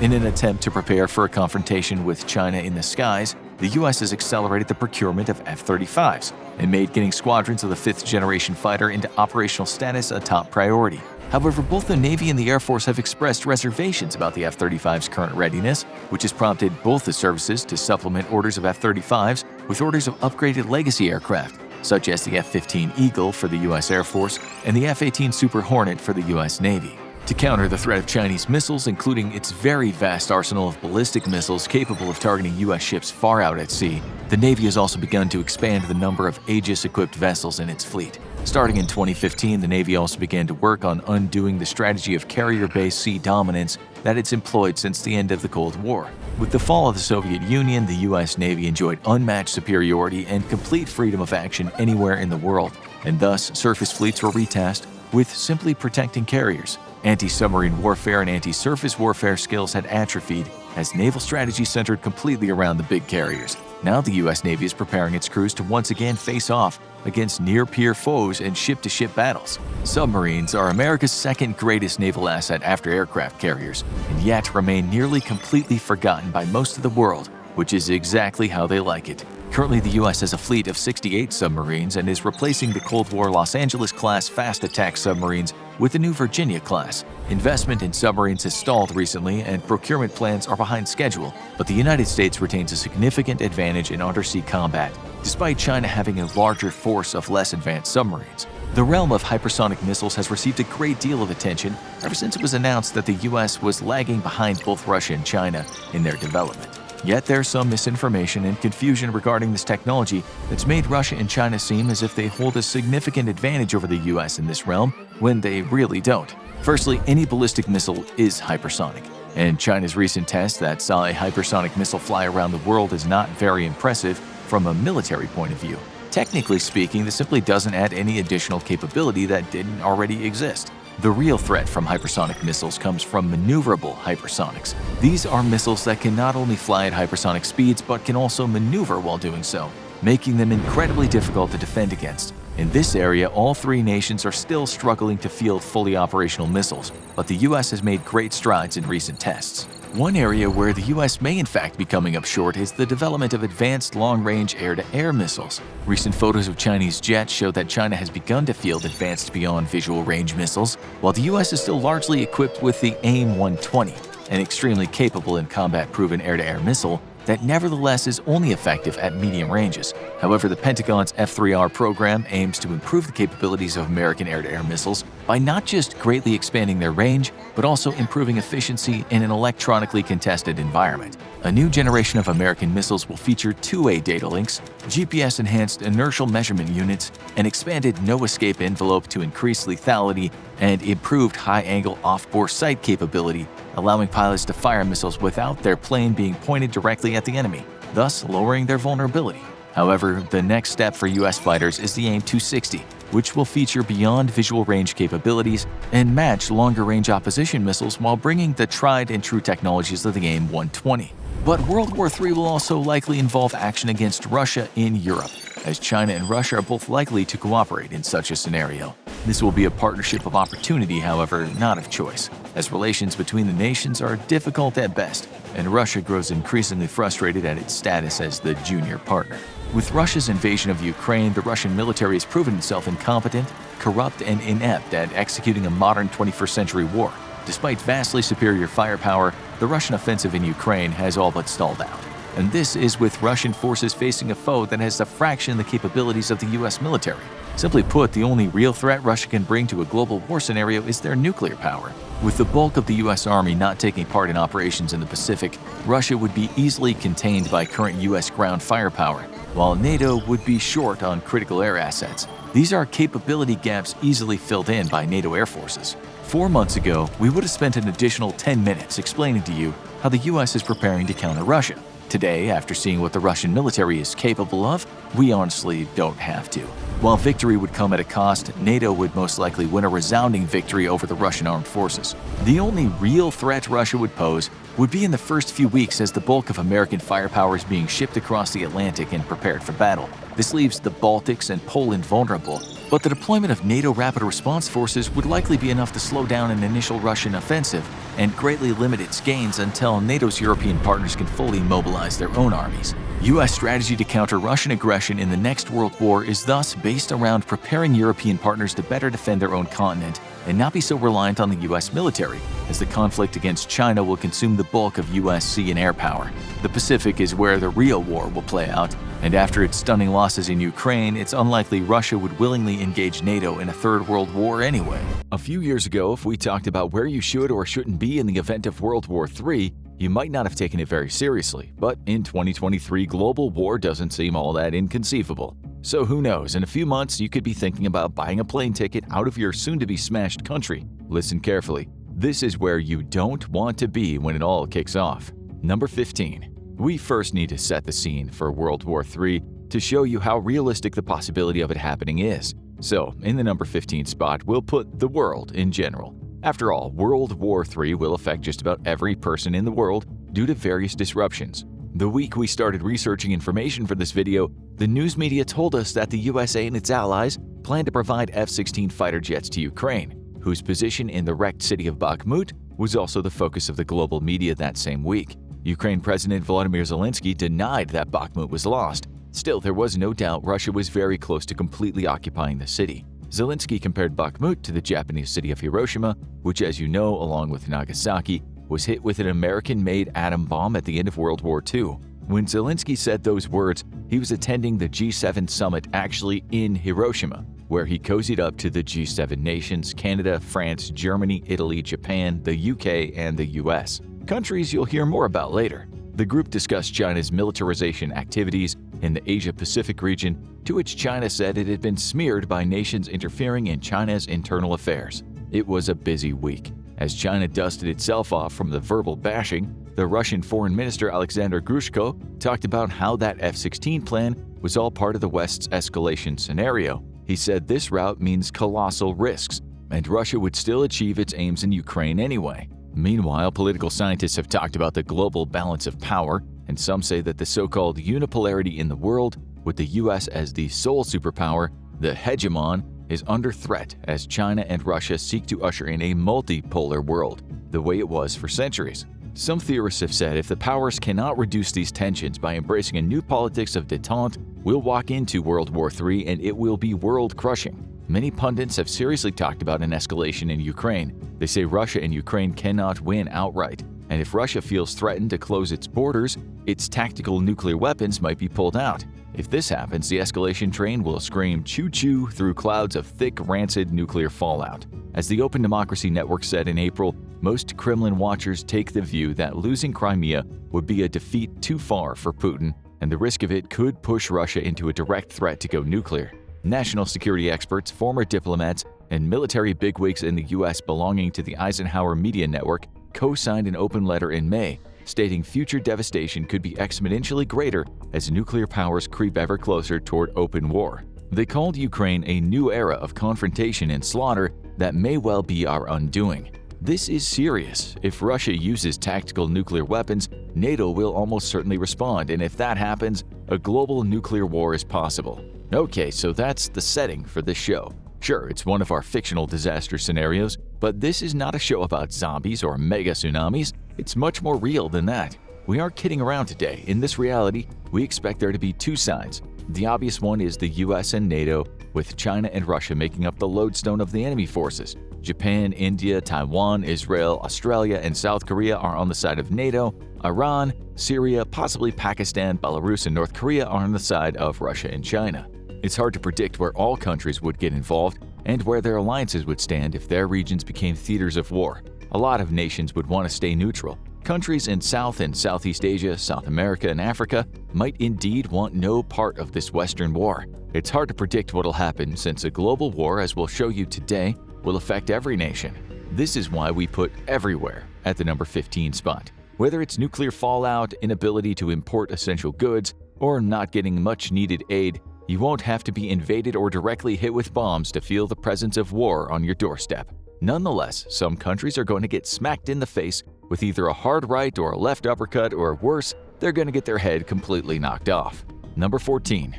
Some countries wouldn't really have much of a chance in terms of fighting back in the event of World War III. They don't have large militaries or weapons of immense destruction to stage much of a fight. Such nations include Pacific Island nations, divided into Melanesia, Micronesia, and Polynesia. These islands have been and still are of great strategic importance in terms of security and defense. The Pacific Islands have been the focus of China for about a decade now, with many of these little nations receiving aid and means of development from China. In 2022, the Solomon Islands signed a controversial security pact with China. The US also has tried to cement relations with some of these nations, as has Australia. The war might not reach Australia and New Zealand, but it will reach the Pacific Islands. Everyone will want a military foothold in the Pacific. We don't know how it'll play out, but it might mean countries being swallowed up by their occupiers. They certainly won't be safe in World War III as they weren't in World War II. Number 13. As we said, a lot of countries will be indirectly affected by the war, and many of them will be in Africa.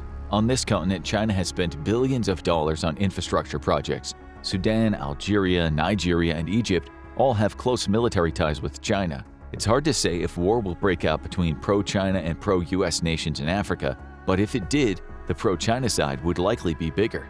Africa is a big place with 54 countries. It's hard to understand where alliances lie, but numerous polls as of late have shown a preference for China over the West. The continent is starting to rely on China more than it does on the West. In 2023, it was reported that South Africa held a joint military exercise with China and Russia. China wants to establish more naval power in the Indian Ocean. It's pushing its navy out there already, with ships located in various areas to combat piracy. But it might be about more than that.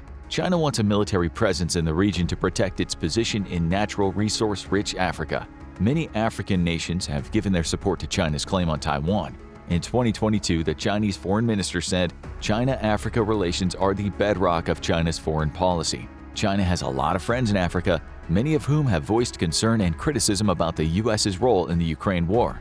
One thing you have to understand is that some African countries already have profound humanitarian crises. We can't mention them all because that would take up the entire show, but we'll still say that this is a major factor for why the African continent will be hit hard by a potential World War III. In 2022, it was reported that in the Central African Republic, around 3.1 million people were in need of humanitarian aid, while in Angola, 3.8 million people didn't have enough food to eat.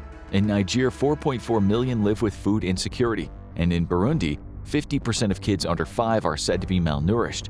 The indirect effect of a world war would be devastating for these already impoverished countries, many of whom might have had to take a side. The war so far in Ukraine has made matters so much worse. Hundreds of millions of people in Africa have been displaced, with many of the poorest seeking refuge in neighboring African countries, their lives hanging by a thread. So can you imagine how they'd fare if the world erupted into full-scale war? Still, there's no chance they'll be getting nuclear bombs dropped on them, and they're a long way from nuclear fallout. Number 12. Like some African nations, already unstable nations will also suffer indirectly through worsening humanitarian crises. One of these countries is Afghanistan, which, according to humanitarian organizations in 2023, was at very real risk of systemic collapse and human catastrophe. Afghanistan's population is about 40 million people, and it's reported that 28.3 million of them currently need humanitarian assistance. The country is suffering, even though it's already receiving hundreds of millions in humanitarian assistance. A spokesperson for the UN in the country said in 2023 that the fate of the entire generation of Afghans is at stake. If there's a World War III, the country will be on the brink of collapse, and the war will very likely push it over the edge. We're not sure if the billions it receives in aid from all over the world, including China and the US, will be there any longer. This might not seem important to you, but it could mean millions of deaths. It is important. The same goes for Yemen, where American weapons, intelligence, and training have helped Saudi Arabia to destroy infrastructure and civilian life. The UK and France can also take a bow for creating this river of blood in Yemen. We won't go into all the details, but millions of innocent people have been displaced. At the same time, in 2023, it was reported that 23.4 million people would need humanitarian aid, while 17.4 million are looking at acute food insecurity. There has been lots of humanitarian assistance, but again, World War III would put an end to that. As a result, many would die. Syria is also struggling, with reports now saying that things have become much worse in this country after Russia invaded Ukraine. It said 65% of the people in Syria now face food insecurity. 3 million people have been displaced in a country that has only just over 18 million people. The EU has managed to put together a €27.4 billion package to support the Syrians who most need it. But if the Ukraine war so far can do this much damage, What will happen when World War III comes around? And then you have Venezuela, which is also facing a humanitarian crisis and is in dire need of aid.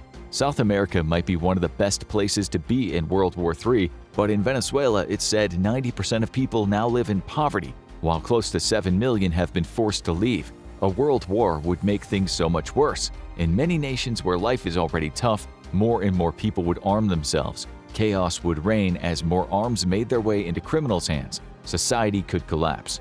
It would take too long to go through all the vulnerable nations of the world and how not receiving aid would cripple them. These are just a few examples, but trust us, many nations not even remotely taking part in World War III would see large parts of their population suffer and possibly starve. This would not just be a war about weapons. The explosions where the battles take place would ripple out like a giant lake of fire, engulfing the poorest parts of the planet. But now let's get down to business and talk about where the direct action would take place. Number 10. Israel, Iran, Saudi Arabia. This one is tricky, so let's just say the region, already a bit unstable, could become much more unstable if World War III arrived. Israel is a very strong ally of the US, but also has very close ties to Russia, which is why it's maintained a hands-off approach in the Ukraine war. Iran and Israel get along about as well as Tom and Jerry, which could be problematic in a world war. Iran is certainly the US's enemy. Saudi Arabia has close ties with the US. You also have Iraq. Despite a war-crimey US-UK-led invasion that killed hundreds of thousands of people, Iraq and the US are now strategic partners. Iran and Iraq also have fairly good relations right now. That doesn't mean things won't kick off in this embattled region. Israel already has nuclear weapons, although we don't know how many. Iran doesn't have them yet, but its program could be sped up when its good friend Russia is under attack in a global war. You also have to remember that Israel and Saudi Arabia rely on food imports about as much as any other nation. In 2020, Israeli media reported Israel is dangerously unprepared for global food shortages. Saudi Arabia would also struggle as global supply chains face disruption in World War III. Such chaos can lead to conflict. As for actual military involvement, though, it's very hard to say what would happen in the Middle East since US, Russia, and China relations are complicated there. Israel, we think, would feel quite insecure since Iran might take advantage of the situation as the US fights battles elsewhere. Still, many countries in the Middle East consider Ukraine a far-off war. As that war has raged on, the US has tried to isolate Russia in the Middle East and elsewhere, but has mostly failed. Russia has been busy making energy deals, building nuclear plants, conducting arms sales, and putting together summits in the Middle East. Countries such as Egypt and the UAE need Russia for trade. China and Saudi Arabia just completed a big oil deal, and journalists are now asking if China can replace the US in the Middle East. That is doubtful considering the US's security arrangements in the regions, but Russia still has potential allies in the region. The Middle East might want to stay out of World War III, but whether that's possible is another matter. This one's hard to call, but today we're not trying to speculate exactly what would happen in World War III. We just want to know where we would rather not be. We'd also prefer not to be in these next two countries if World War III kicked off. Number 9. India and Pakistan. It's a hard call to say if they'd get involved in World War III, but you can't ignore the fact these two nations are nuclear powers. They're under no obligation to fight, but having those weapons might mean something in World War III. These days, like many countries around the world, India doesn't want to look too friendly with the US in terms of opposition to China. It's certainly not taking an anti-China stance, and it hasn't joined the sanctions in Russia. Around 50% of India's arms imports from 2016 to 2020 came from Russia. India is a part of BRICS, what's sometimes called a rival to G7 countries. They are Brazil, Russia, India, China, and South Africa. While China's leader Xi Jinping visited Putin not long ago, he started talking about a new global order, a multipolar order, where the US is no longer the hegemon. India was mentioned as being part of the new order. In terms of Ukraine, Pakistan has, like India, remained neutral. So again, this is a difficult call. Neither India nor Pakistan has a dog in the Ukraine war. Then why aren't we saying we wouldn't want to be here when the big fight kicks off? Well, just because they are two nuclear powers, and in war, countries might not have the choice to remain neutral. India and Pakistan also have been at each other's throats for decades, ever since the British partition of India. It's unclear just how many warheads Pakistan has, but it's thought the number is close to 200. Some sources say less, some say slightly more. It's estimated the weapons range from 5 to 12 kilotons, although some of the country's longer-range ballistic missiles might be in the 40 kiloton range. Its F-16 combat aircraft and Mirage 3 and 5 aircraft can launch conventional and nuclear strikes. At the same time, it has nuclear-capable short to medium-range ballistic missiles and has seen some recent developments in cruise missile capabilities. As of 2022, India operates 8 different nuclear-capable systems. 2 of them are aircraft, 4 of them are land-based ballistic missiles, and 2 are sea-based ballistic missiles. Both countries are capable of causing extreme damage to each other. Again, it's hard to believe that they would go to war, but anything could happen in World War III. Who knows how trade will be upset, how economies will suffer, and how a disagreement could spin out of control. India and Pakistan might have to pick a side. And what if they end up on opposite sides? These 2 nations will not be a good place to be when the world decides to implode. But you can be sure these next 2 countries will be a worse place to live. Number 8. If World War III broke out, 2 places we would rather not be are North and South Korea. China is the Hermit Kingdom's biggest trading partner. If there were a global war, North Korea would be on the side of China and Russia. It would actively join in, perhaps using its weapons to attack the South and even the USA. In 2022, North Korea announced that it recognized the independence of the Donetsk and Luhansk People's Republics in eastern Ukraine. The country has offered to help Russia in terms of manpower and also shells and rockets. When the UN condemned Russia's invasion of Ukraine at the start of the war, North Korea was one of the 5 nations that didn't sign the non-binding resolution of condemnation. The other countries were Russia, of course, Belarus, Syria, and Eritrea. In March 2023, North Korea boasted about its tactical nuclear weapons that could be fitted on short-range missiles and fired into South Korea. The country even simulated nuclear attacks on Seoul. We should add that we can't know if the country's nuclear capabilities are what it says they are, but who would want to second guess? North Korea's nuclear arsenal is a bit of a mystery, but tests have shown the country's nukes could certainly reach Japan and South Korea. The RAND Corporation projects that by 2027, North Korea will have stockpiled around 200 nuclear weapons, similar to the number that France and the UK have. Countries we'll discuss soon. We also know that North Korea has very powerful intercontinental ballistic missiles, which in theory could strike about as far as the US mainland. While the country is dirt poor, it has the world's 4th largest military and about 1.2 million personnel. It might also have a stock of highly dangerous chemical and biological weapons. If there's a world war, North Korea might soon swoop down into South Korea. Sure, the South would receive help, but that doesn't mean it'll be a safe place to live if hostilities kick off. The North, where so many people live in poverty and where infrastructure is plainly terrible, would also suffer tremendously. Again, we aren't going to guess how this would work out, but we'll just say we wouldn't want to be in either of these countries if the planet was eclipsed by war.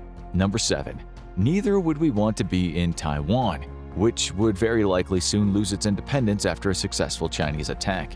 In the recent Pentagon leaks that told us Ukraine was struggling to get a spring offensive together, we also could see that US intelligence believes China would soon have air superiority over Taiwan in such an attack. Xi Jinping often boasts about the strength and modernization of the People's Liberation Army of China, which is said to be 14 times bigger than Taiwan's forces. Taiwan would struggle to hold off China, but anyway, in the event of World War III, it's just probably not where you want to be, even if it could hold off China. This next country would also struggle with China. Number 6. China and Japan have a long and complicated history. In the Second World War, Japan did things inside China that rivaled Hitler's atrocities in Europe.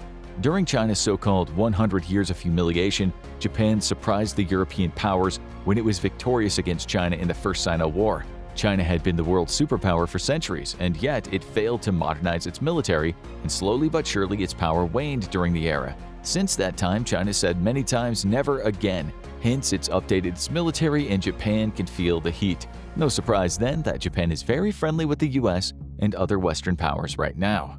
After World War II, Japan was reduced to a shadow of its former military prowess, but these days, its defense capabilities have been bolstered. The country also has very close ties with the US and Europe. In 2022, Japan signed defense agreements with the US, Australia, and the UK. These countries together condemned Russia. That year, Japan announced a huge increase in military spending, which will see its military strength vastly improving over the next decade. In fact, Western media outlets talked about Japan gearing up for war with China, what Bloomberg called a revolution in Japanese statecraft. The Japanese Prime Minister is not happy about China's activity in the Taiwan Strait. He recently warned that East Asia might end up looking like Ukraine in the near future. Such words could have been written by the US president's speechwriters. It's no surprise at all, given Japan's history with China, that the nation has thrown its sword into the ring with the West. Given what we've just said about North Korea, An attack by North Korea and China together would certainly cause a mess in Japan comparable to the mess the US caused almost 80 years ago.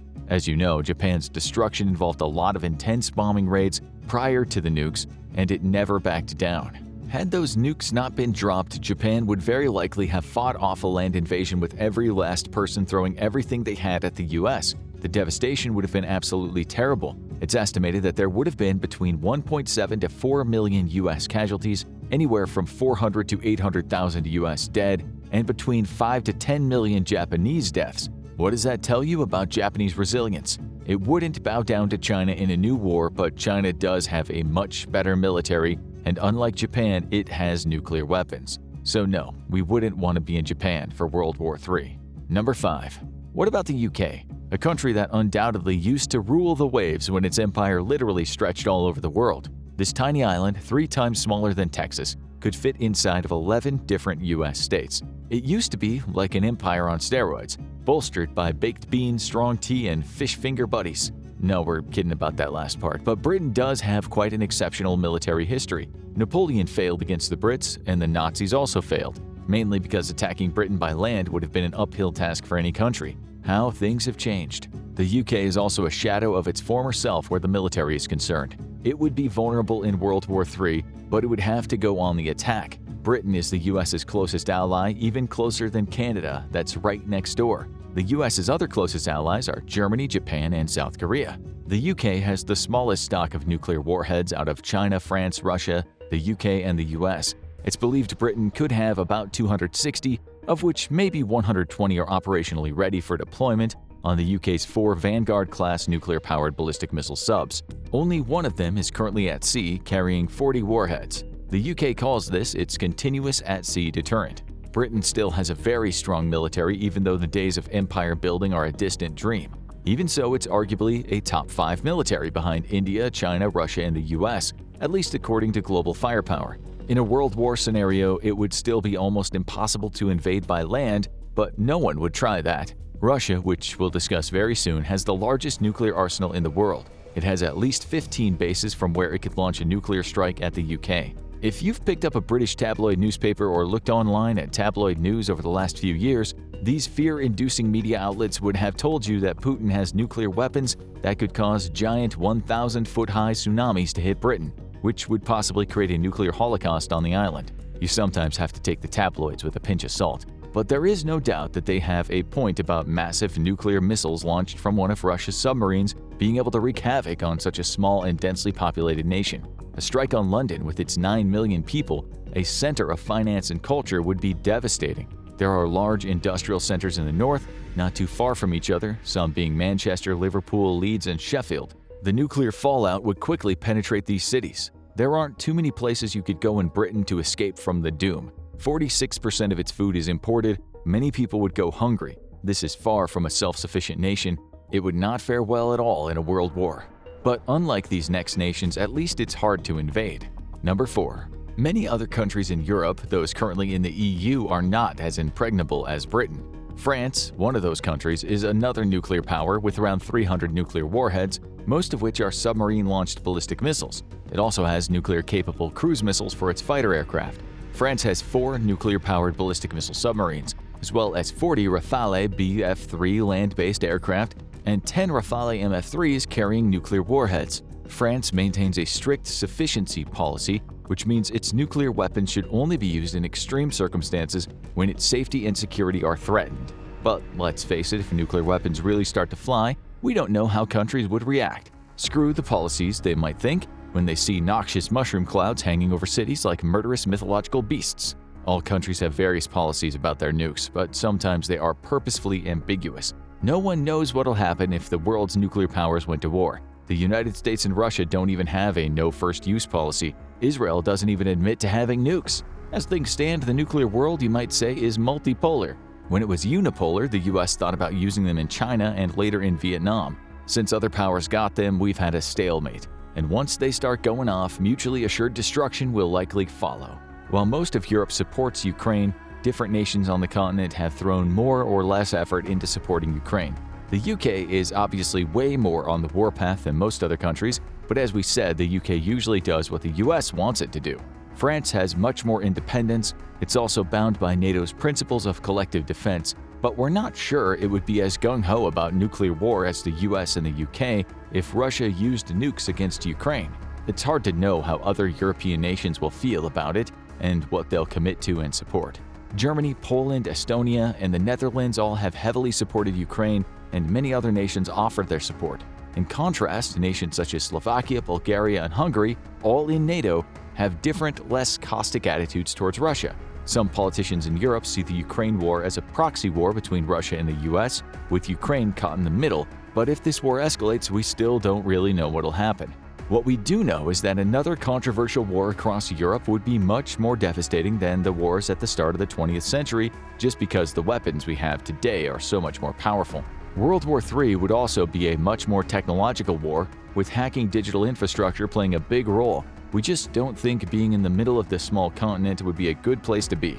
But neither would a few thousand miles to the west. Number 3. The US, far from Europe, next to a good friend in Canada and a less conventional buddy in Mexico, would not have a threat on its borders. If World War III happened, though, there would be chaos in the US. There's no doubt about that. It could take many forms, maybe even organized crime outfits in Mexico, well armed as they already are, would cause havoc. The US is such a polarized nation too, so who knows what'll happen internally if it all goes off and the nukes land in the US. The US has an anti-nuclear weapon defense system, the ground-based mid-course defense, which would take out nuclear missiles, although when you hear such a task has been called, like trying to hit a bullet with a bullet, it doesn't exactly instill much trust. If there was an all-out nuclear war, the US would get hit. There is absolutely no doubt about that. In 2022, the American Physical Society released a 54-page report saying US defenses wouldn't even be able to stop the nukes from North Korea, never mind China or Russia. The report added that the US's current capabilities are low and will likely continue to be low for the next 15 years. No one knows which cities would be hit first, but it's likely New York, Chicago, Houston, Los Angeles, San Francisco, or Washington, D.C. would all be contenders. These cities are not ready for a nuclear attack, according to various experts. One professor recently told the press there isn't a single jurisdiction in America that has anything approaching an adequate plan to deal with a nuclear detonation. Not long ago, a public service announcement was released by New York City officials, in which a lady explained that the big one had hit. Her advice was go inside, stay away from the windows, and have a wash. She added, don't forget to watch TV and go online to catch up with what's going down outside. It's such a pity the residents of Hiroshima and Nagasaki didn't have that kind of information at their fingertips just before they were vaporized. A large nuke hitting New York would kill a large part of the city's population immediately. It could bring down the Empire State Building, Madison Square Garden, Penn Central Railroad Station, the New York Public Library. The blast wave would bring down more buildings. A 1,000-foot fireball would rage through the streets. Buildings would collapse further out as the thermal pulse obliterated humans. Maybe 300,000 would die in the next few seconds. As the blast was spread, hundreds of thousands of more people would die. Many would cling to life, but with mild to severe radiation sickness. Many of those would die over the next few days or weeks, horrible agonizing deaths. Maybe 1 million would die, and 1 million would suffer their injuries. New York would be in pieces, so yes, we doubt following that advice by going inside, laying on the couch with a cup of coffee in your hand, while surfing TV channels would be of much use. You can't wash off a 150-kiloton nuclear explosion. It's not like spilling wine on your new shirt. Many analysts say Russia now beats the US in terms of its nuclear arsenal. We'll talk about that soon, but for now, let's just say the US would get hit and hit badly. Millions would die in attacks, but the nuclear fallout would get many more as chaos reigned in the attacked cities and beyond. The weapon we used in our New York City scenario was 150 kilotons. It said Russia has nukes with yields of around 300 and 800 kilotons. The US has close to 5,400 nuclear warheads, with about 1,600 of them deployed. This includes 400 Minuteman III ICBMs and 450 operational launchers. These have a yield of between 170 to 335 kilotons. Numbers concerning deployed nukes, stockpiled nukes, and retired nukes are always changing. Just recently, a report said the US has 1,419 deployed nuclear warheads. The US would want to use them to prevent an attack on itself, so escalation would likely spin out of control very fast. The US's nuclear capabilities are diverse, with the country having 14 nuclear-capable Ohio-class Trident submarines, 9 of which right now are in the Pacific and 5 in the Atlantic. The US also has 60 nuclear-capable heavy bombers, 20 B-2 bombers, and 40 B-52s, as well as 240 UGM-133A Trident II D5 submarine-launched ballistic missiles on 14 Ohio-class nuclear-powered ballistic missile submarines. It's said the U.S. has 800 delivery systems or thereabouts. Recent reports say the country is spending $1 billion on a new nuclear missile that will be able to travel 6,000 miles, carrying a warhead with a yield of around 300 kilotons. The plan is to make 600 of them over the next few years, and like with all big military powers, the US will have a lot of firepower up its sleeves. If the country is hit with a nuclear weapon, we'll be looking at a possible nuclear holocaust on our planet. And all that talk you hear about the US turning its back on biological and chemical weapons, you can be sure is just that, talk. The US has always been a leader in this regard, even though it has often been keeping it top secret. It's a leader because it fears, rightly fears, China and Russia are developing their own horrifying biological and chemical weapons. The Cold War might have ended, but it's highly doubtful the biggest military powers have just given up research on such weapons. To be sure, the UN has said the United Nations is not aware of any biological weapons programs, but let's see what people say about that in 50 years. They will be horrified by the secret and nasty weapons the big powers are now developing, just as we're horrified about what the US and Soviet Union are doing decades ago. So, if the US were hit with a nuke, it would be, as the famous REM song says, the end of the world as we know it, but we would not feel fine. Number 2. As we told you, China will have its own secret biological weapons program, as will Russia. These two nations and the US would release biological and chemical hell. China also has nukes, maybe about 400 of them, although there's a lot of speculation about China's nukes. In 2023, Defense News reported the US may no longer enjoy a numerical advantage against China in certain elements of its intercontinental ballistic missile program, according to Strategic Command, which oversees the US nuclear arsenal.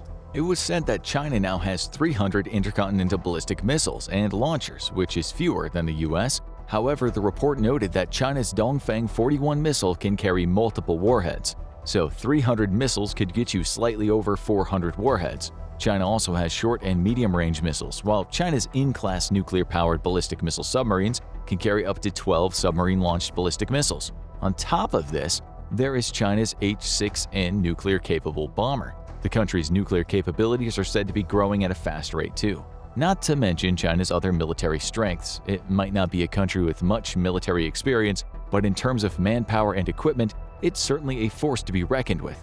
China's Navy, according to various US sources, will soon outgrow the US Navy. But today we're mostly talking about where we wouldn't want to be, and China is one of those countries. Like the US, it would almost be impossible to invade China by land successfully. The country is pretty much the same size as the US and just as diverse in terms of terrain. Some say even more diverse.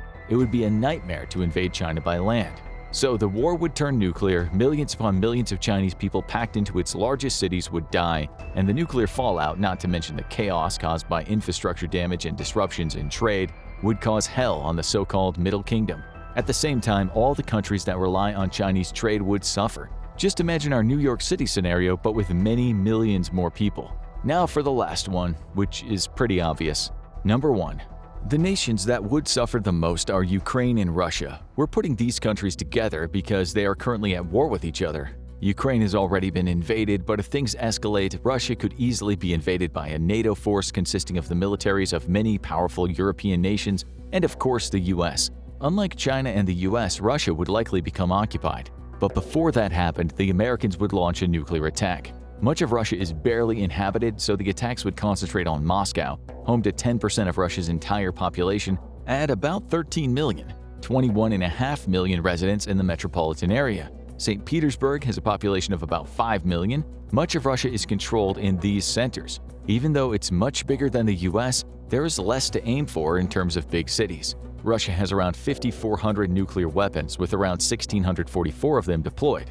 In the 1960s, it detonated the biggest nuclear bomb ever made, the Tsar Bomba, which was said to be 50 megatons and damaged buildings as far away as 500 miles. The force of the explosion was 1,500 times bigger than that of the bomb that hit Hiroshima. It doesn't have one of those now, but it does have some terrifying weapons of mass destruction. Its RS-28 Sarmats long-range ballistic missiles can carry up to 10 large nuclear warheads and travel 11,000 miles, and they're a force of nature. In 2023, Russia said 50 new Satan II RS-28 Sarmat SSX-30s would soon be ready for combat. Russia might have about 1,600 warheads deployed at missile and bomber bases and on submarines. About 2,900 more are active, making Russia the biggest hitter in terms of nuclear weapons, and it had 6 missile fields: Domborovsky, Kartale, Kozelsk, Taitisheva, Uzhur, and Alesk. Russia also has nuclear missile submarines patrolling the naval bases of Neprichya, Yagilnaya, and Rabachi. Its nuclear bombers are stationed at Ukrainka and Engels air bases. Russia's cities might be destroyed, but its nukes would find their target. As we mentioned earlier, some of those are quite capable of killing hundreds of thousands or more people in just one strike. Though it's thought some of them have a yield of around 500 kilotons, though Russia might have some in the 1,000 kiloton range, which is quite insane. The country has about 1,900 tactical nukes, 1,185 intercontinental ballistic missiles, 800 sub-launch ballistic missiles, and 580 air-launched warheads from bombers. Again, the numbers change depending on the source because the exact number is guesswork. The first use of nukes would be in Ukraine, with smaller tactical nukes, possibly Russia's 9K-720 Iskander missile system. These might not have the power of the bomb that hit Hiroshima, but these 5-kiloton bombs would still cause a lot of damage and would spread radiation poisoning and radioactive debris all over the place. Tens of thousands of citizens have already died in Ukraine, not to mention military casualties that have likely been underreported for both Ukraine and Russia. You can only imagine the devastation in Ukraine if nukes were used. The country's already lost thousands of buildings, bridges, roads, and houses, costing perhaps $300 to $500 billion. You wouldn't want to be in Ukraine right now, never mind if the war becomes World War III, and when that happens, you can be sure Russia would immediately be hit back. So you really wouldn't want to be in Russia either, especially not in the populated areas in European Russia. These two nations would be ground zero of the war. But if things escalated from there, the countries we've already mentioned would also be places you certainly wouldn't want to be.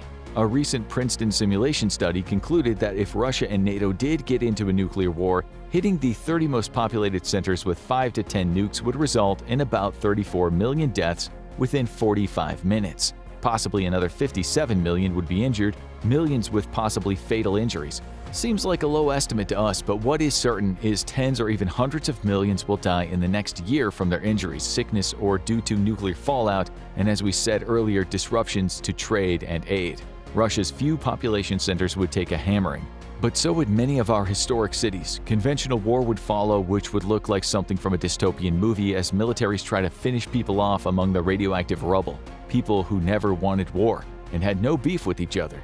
A nuclear winter is possible, which would mean the collapse of civilization as we know it, and a little ice age lasting thousands of years. Let's just hope World War III doesn't happen. In terms of the Earth's resume, when there's an intergalactic planetary meeting at the center of the universe in the future, having mutually assured destruction in 2023 written in the experience section won't be a good look. How many nuclear weapons does the US actually have? As of this year, estimates put the US nuclear stockpile at around 5,500 total, with around 3,700 active nuclear warheads. 1,744 are currently deployed, 1,344 on ballistic missiles, 300 at various strategic bomber sites around the country, and a further 100 at air bases around Europe. Another 1,950 active warheads are stockpiled in silos as a sort of hedge in case of potential or military catastrophes. The United States thus possesses the second largest nuclear arsenal on Earth, falling slightly behind Russia's numbers. Together, these two countries make up roughly 90% of the estimated 12,700 nuclear weapons around the globe today. Yet, this is still a far lower total than in past decades. At the height of the Cold War, the US alone maintained more than 10,000 active nuclear warheads as a deterrent against the Soviet Union. So, how and why did America build this massive arsenal of world-ending weapons? History of US nuclear weapons. As the first country to develop nuclear weapons and the only one to use them in combat, the US has played a significant role in the history of weapons of mass destruction. But this story of their development actually began in Berlin, Germany in 1938. There, scientists discovered nuclear fission, a reaction in which the nucleus of an atom is split, creating multiple lighter elements and releasing an incredible amount of energy. It's the energy released by fission that powers atomic weapons. These findings were confirmed by the splitting of a uranium atom in January of 1939. And even before the results were published, news had traveled across the Atlantic, making the US government nervous about the Nazis' scientific capabilities. These fears escalated after the outbreak of World War II in Europe. In September 1939, physicist Albert Einstein, concerned that the Nazis would develop nuclear weapons before the Allies, wrote a letter to U.S. President Franklin D. Roosevelt, urging the U.S. to stockpile uranium and begin work on its own nuclear weapons project. Despite Einstein's urging, progress was slow for several years. But on December 28, 1942, Roosevelt formally authorized the Manhattan Project, a top-secret effort bringing scientists and military officials together to develop atomic weapons. Most of the Manhattan Project's work took place in Los Alamos, New Mexico, under the direction of theoretical physicist J. Robert Oppenheimer, today known as the father of the atomic bomb. After several years of intensive work, the project was successful. On July 16, 1945, on a remote patch of desert near Alamogordo, New Mexico, the first ever nuclear weapon was detonated, codenamed the Trinity Test. This event ushered in the world's first atomic age. The scientists of the Manhattan Project created two varieties of the nuclear bomb, a uranium-based bomb known as Little Boy, and a plutonium-based model named Fat Man. While World War II in Europe had ended with Nazi Germany surrendering in May 1945, fighting continued between U.S. and Japanese forces in the Pacific. In July, President Harry Truman released the Potsdam Declaration, promising prompt and utter destruction for Japan if it did not surrender. Then, on August 6, 1945, the U.S. dropped its Little Boy bomb over the Japanese city of Hiroshima, exploding with 13 kilotons of force, equivalent to 13,000 tons of TNT. The bomb vaporized the 5 square miles around where it was detonated, killing over 80,000 people instantly. In the following weeks, thousands of Japanese citizens would die from radiation exposure. 3 days later, the second bomb, Fat Man, was dropped on the city of Nagasaki, killing over 40,000 on impact and again leveling much of the city. On August 15th, Japan's Emperor Hirohito announced the country's unconditional surrender, citing the power of a new and most cruel bomb. For a short time after World War II, the U.S. remained the world's only nuclear power, but several years later, the Soviet Union was able to steal plans for a fission bomb, and on August 29, 1949, tested their first successful nuclear weapon. In response, the U.S. began a program to develop advanced thermonuclear weapons, which use both fission and fusion to create an explosion hundreds or thousands of times more powerful than first-generation atomic bombs. This marked the beginning of the Cold War arms race, during which the U.S. and Soviet Union would stockpile tens of thousands of these weapons, first as conventional bombs and later mounted on intercontinental ballistic missiles or ICBMs. These huge arsenals were seen as a deterrent against one another under the doctrine of so-called mutually assured destruction, or MAD. Despite the threat of mutual annihilation under MAD, the Cold War almost led to the use of nuclear weapons several times. The most famous of these was the Cuban Missile Crisis of October 1962. The U.S., under the rule of President John F. Kennedy, discovered that the USSR had positioned nuclear missiles in Cuba, just 90 miles from the U.S. coast. Kennedy imposed a naval blockade around Cuba, leading to a 13-day standoff where the world stood on the brink of nuclear war. The crisis ended when Soviet leader Nikita Khrushchev agreed to remove the missiles from Cuba in return for the U.S. promising not to invade Cuba and secretly removing some of its own nuclear weapons from Eastern Europe. Following the crisis and the emergence of a strong anti-nuclear movement, the U.S. and USSR signed the first non-proliferation treaty in 1968, separating the world into nuclear and non-nuclear states. Nuclear states, including the U.S., Soviet Union, Great Britain, France, and China, agreed to not use or spread nuclear technology, while also reducing their own stockpiles, while non-nuclear states agreed not to develop their own nuclear weapons. While Cold War tensions rose once again in the 70s and 80s, fears of nuclear war finally declined with the dissolution of the Soviet Union in 1991. During the early 21st century, fears of nuclear war remained relatively low, and both the US and Russia continued to reduce their stockpiles. But in recent years, the tension between Russia and the US over Ukraine has led to renewed fears of a nuclear standoff, or worse. Today, the US nuclear arsenal is still structured much as it was during the Cold War, split between a nuclear triad of land, air, and sea-based weapons, which give the country first and second strike capability anywhere on the planet. Land-based triad leg. The land-based portion of the U.S. nuclear triad is primarily made up of 400 LGM-30G Minuteman III intercontinental ballistic missiles. First developed in the late 1950s, the Minuteman weapon system was revolutionary. By using solid rocket fuel, the missiles were ready to launch at any time, meaning the U.S. could respond to a nuclear attack on short notice. The current Minuteman III missiles are just under 60 feet in length and weigh about 75,000 pounds each. They have a range of roughly 6,200 miles, a ceiling of 700 vertical miles, and a top speed of Mach 23. more than 15,000 miles per hour. In 1970, upgrades to the Minuteman systems made them the first ICBMs to use multiple independently targetable reentry vehicles, MIRVs, a type of payload containing multiple nuclear warheads designed to hit separate targets. The missiles are stored in fortified silos, connected to a subterranean launch control center through a system of hardened cables. From the launch control center, two-man launch crews perform around-the-clock drills to prepare for the possibility of a nuclear attack. Advanced communication systems provide instant contact between the president and the launch crews, and in the event of communication loss, specially configured E-6B Airborne Launch Control Center aircraft are designed to take control of the missiles to carry out a strike. According to the Department of Defense, the current Minuteman III ICBMs are split between the 90th Missile Wing at F.E. Warren Air Force Base in Wyoming, the 341st Missile Wing at Malmstrom Air Force Base in Montana, and the 91st Missile Wing at Minot Air Force Base in North Dakota. Air-based triad leg.